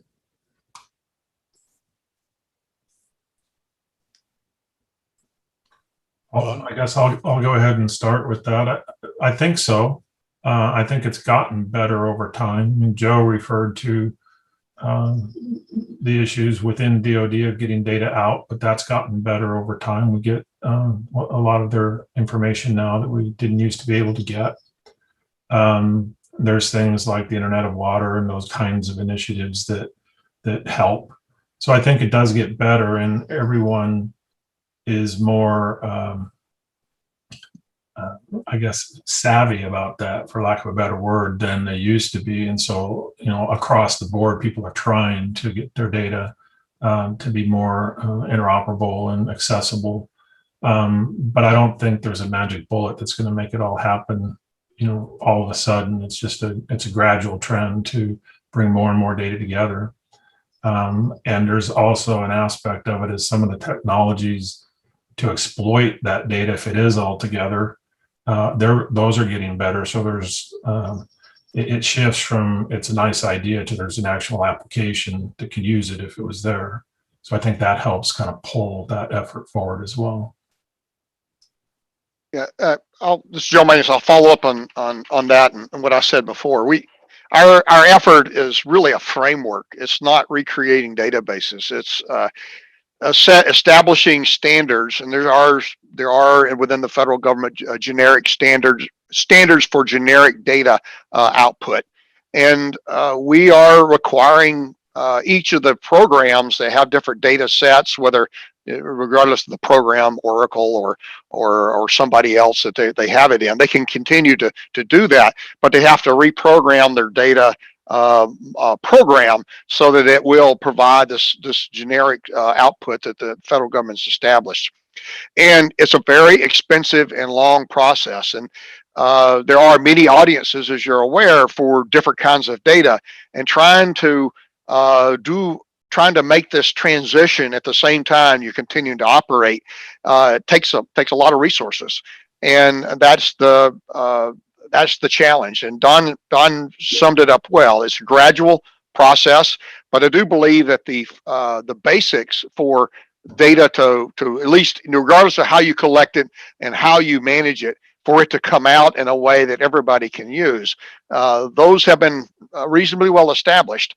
And it's just up to us to, as federal agencies, to find ways to move forward with the transitions. At the same time, be sure that we remain cyber secure so that we don't lose all the data through some malicious act. I guess I'd like to take the chair's prerogative here and just to tell a little story, which is now many years out of date, but I think it actually still applies.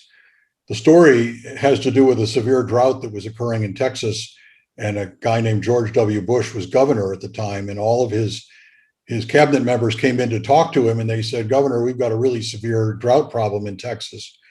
And he said, "Well, how much water is there in Texas?"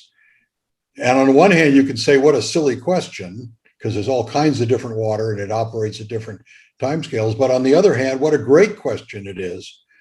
And the ability to provide it's not data, it's knowledge. And to be able to say, well, this is how much water is in all of our reservoirs and how that compares to long-term averages at this time of year. How much water is in our rivers? How much water is in our aquifers, how much water is in our shallow groundwater, et cetera, and to be able to put that in the context of long-term history and the temporal scale at which those things become relevant. And I think that people are hungry to know kind of where we stand, and yet the things are parceled out into lots of data sets, but not necessarily knowledge sets. And I don't know if you all want to respond to where we are in terms of being able to create that sense that people can understand where we are, and including particularly whether we're seeing highly unprecedented things going on, or we just all have short memories and this stuff happens over and over. Dave? I think to the last part, in our realm, I think we're seeing unprecedented stuff. This is not stuff that happens over and over. Right. On the data set side of things, I'll just add that in Interior, there is a chief data officer.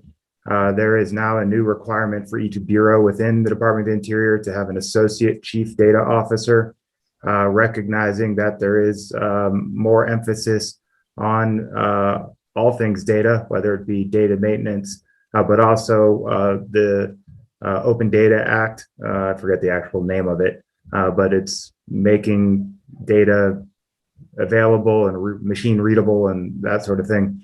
So there is a big emphasis in reclamation and all the bureaus in the department in the area of data management.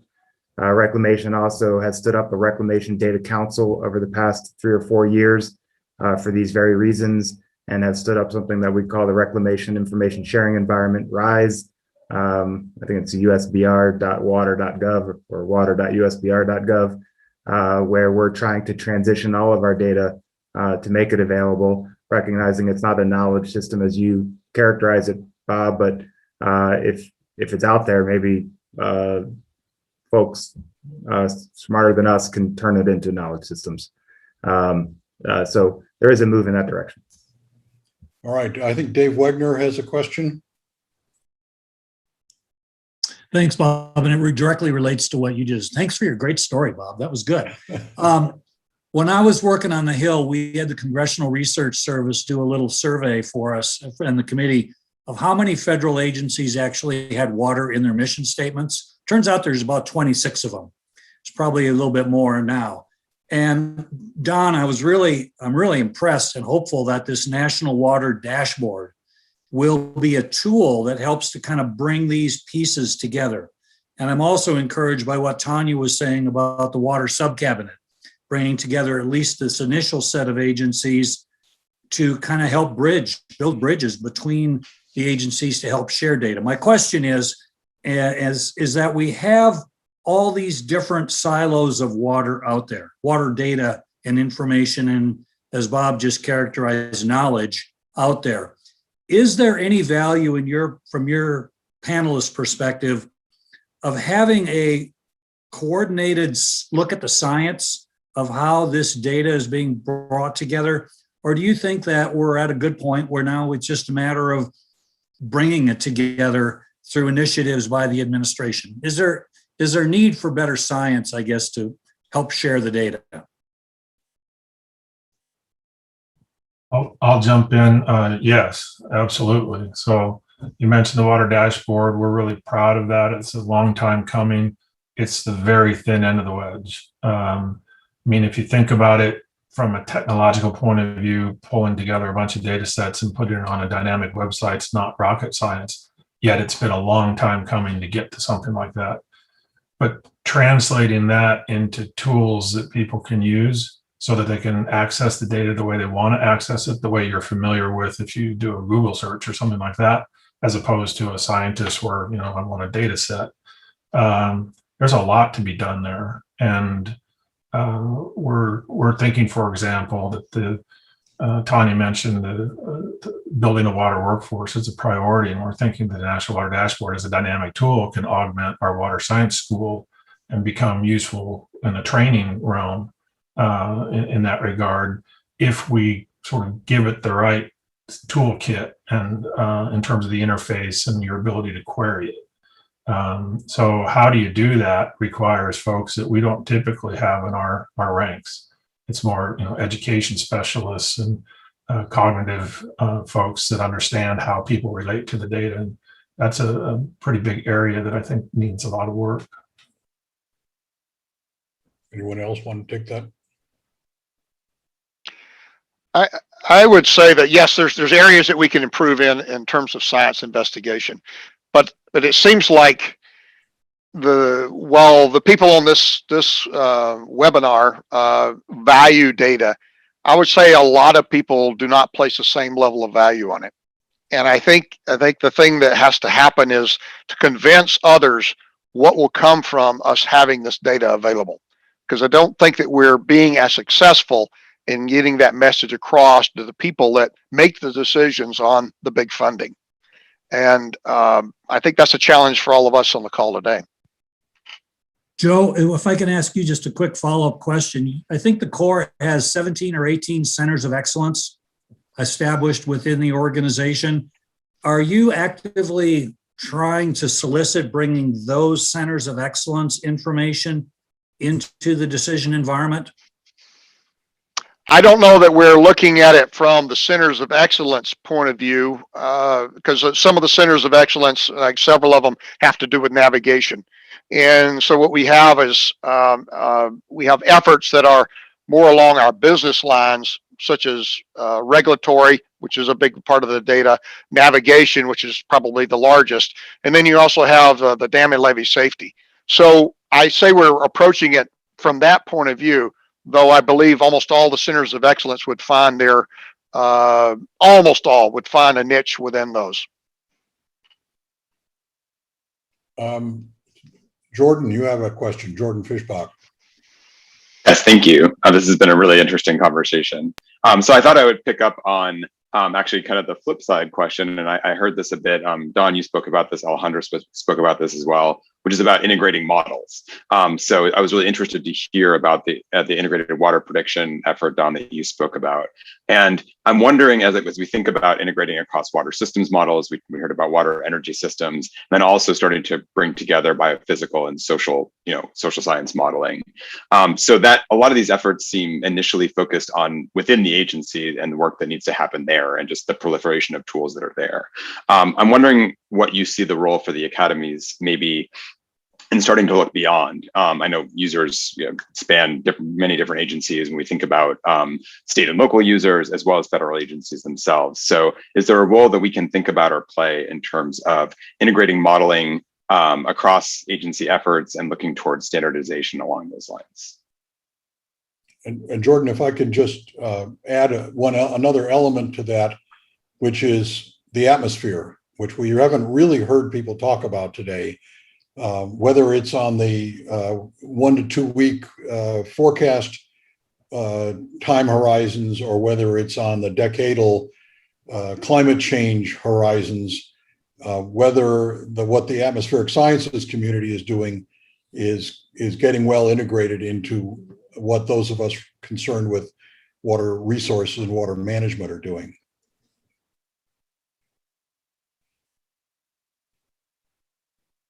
Dave? To the latter part, and I'm sorry to diverge from perhaps Jordan's intent, but on the latter part, as I mentioned, I think what we're recognizing in water management is that we are faced with needing new science and new ways of doing forecasting. Many of the challenges that we have faced over the last couple of years is the fact that we have built into our biological assessments, biological opinions, and thus annual operation plans, assumptions about how well forecasts perform. And those forecasts are not always performing to expectations, and causes conflict with a little c, meaning of needs, because the expectation based upon those forecasts don't come to fruition. So there's been obviously a huge push on the seasonal, sub-seasonal scales, S2S. That's huge for us. But in addition to that, is at the days to weeks, the sub-seasonal scale, sub-seasonal scale. We need improvement there as well. This is a huge need for reclamation. Tanya mentioned it. I failed to live up to my part of the talk, but that's huge for us.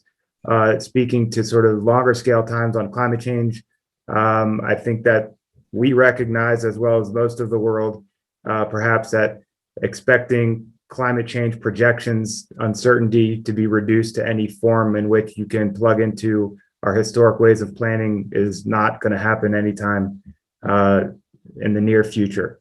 So we need to be thinking about new ways of making decisions. RAND has their ways that are promoted. Decision-making under deep uncertainty is something that we're exploring directly within the Colorado River Basin. These areas of variety of scales recognize the uncertainty, and how to deal with that is huge for us, and is a huge need for us. So really far from Jordan's question, but I appreciate being able to talk. I'll try to bring it back, but kind of from a process more than the science itself. To go to Bob's point about the atmospheric side, when we think about integrated Earth system modeling and the water component of that and what it could be or should be, we're a long ways from it. And in the atmospheric modeling community, they have well-honed practices to, evaluate objectively different modeling improvements and that kind of thing. We're still kind of in the mode of everybody for themselves and do your own thing. We don't have those tools nearly as well honed as they do. So we work on that. We're working on that in USGS, and so are others. But we're kind of blazing our own trails. And I think there's a role the academies could play from the standpoint of what does that sort of process framework look like, where we start to integrate our efforts across different agencies and academia towards a common goal of let's get the hydro-terrestrial piece of our system modeling where it should be, or where we think it should be, but let's work together towards that goal and not just go off in 50 directions. Great, thank you. Deborah, you had some things to bring forward? I think most of them have been actually covered already, but one that was brought up in the Slido was the idea of the water energy nexus, and especially in the role of perhaps a changing energy portfolio and increasing demands on water and increasing demands for energy. And of course, knowing that Alejandra is not on anymore, but the rest of you are, and it still touches so many other agencies. What do you think about that? Where might that go?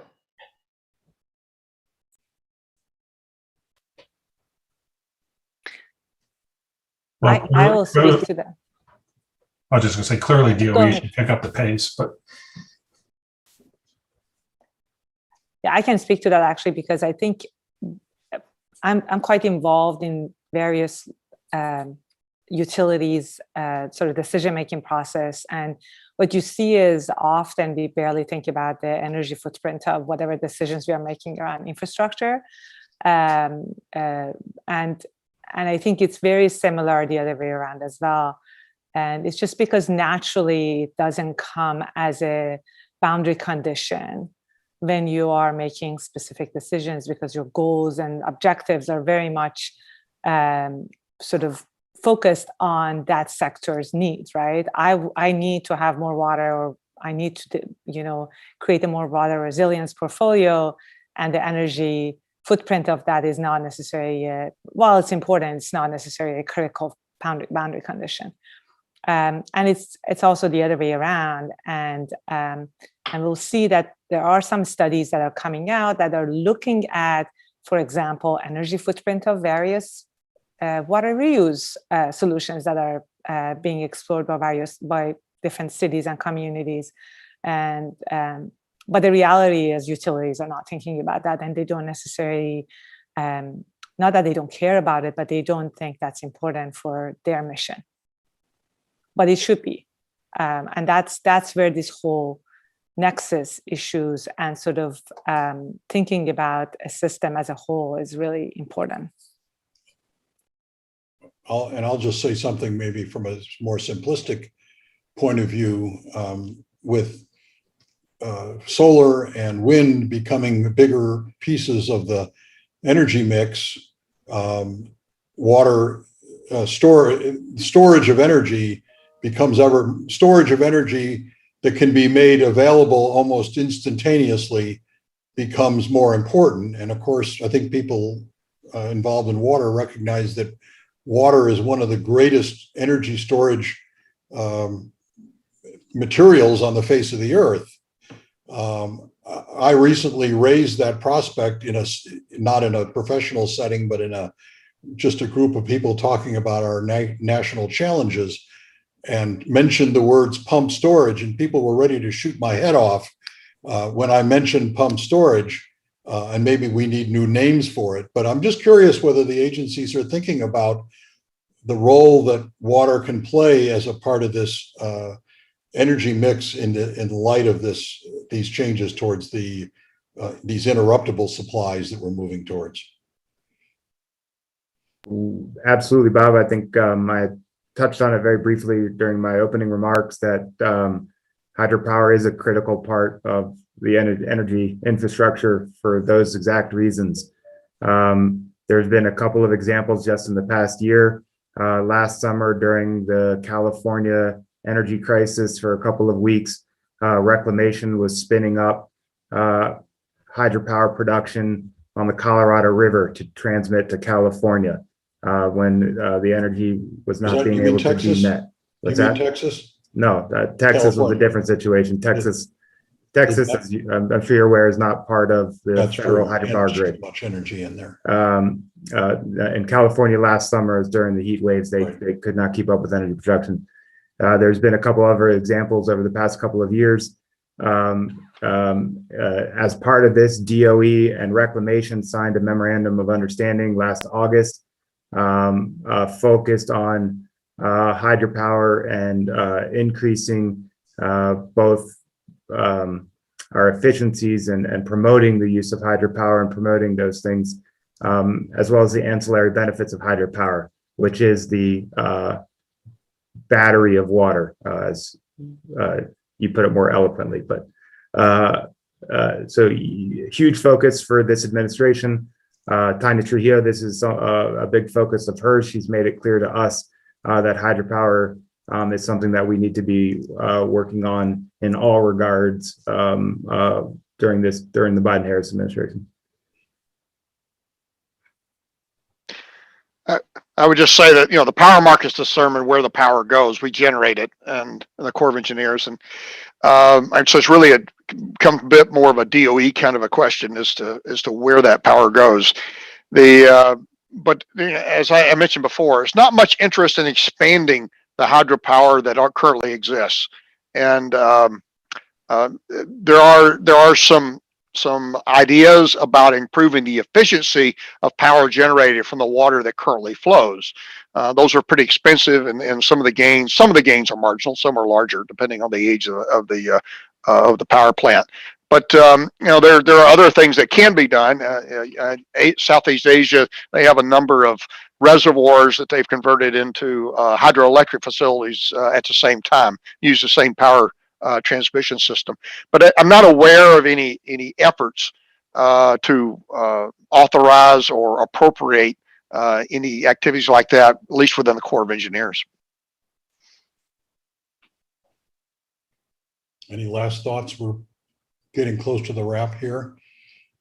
I do think that to me, just on the subject of energy, is that any energy source has some negative environmental consequences, and the value that water could play in as a fill-in source in its uninterruptible supplies would have some negatives.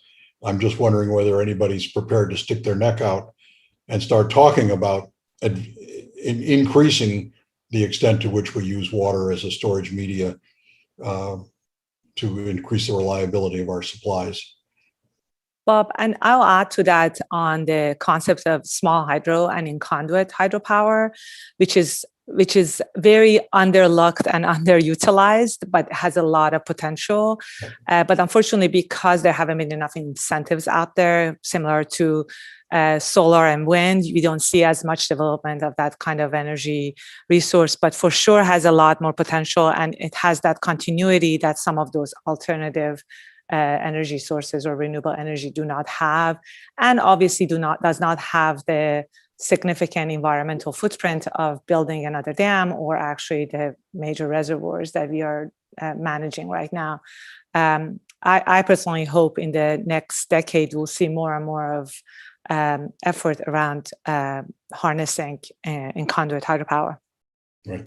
Okay, we're going to have to leave it there. I'm going to turn it back to the chairman of the Water Science and Technology Board, Kathy Kling. Thanks to all our panelists. Really appreciate your insights. Thank you.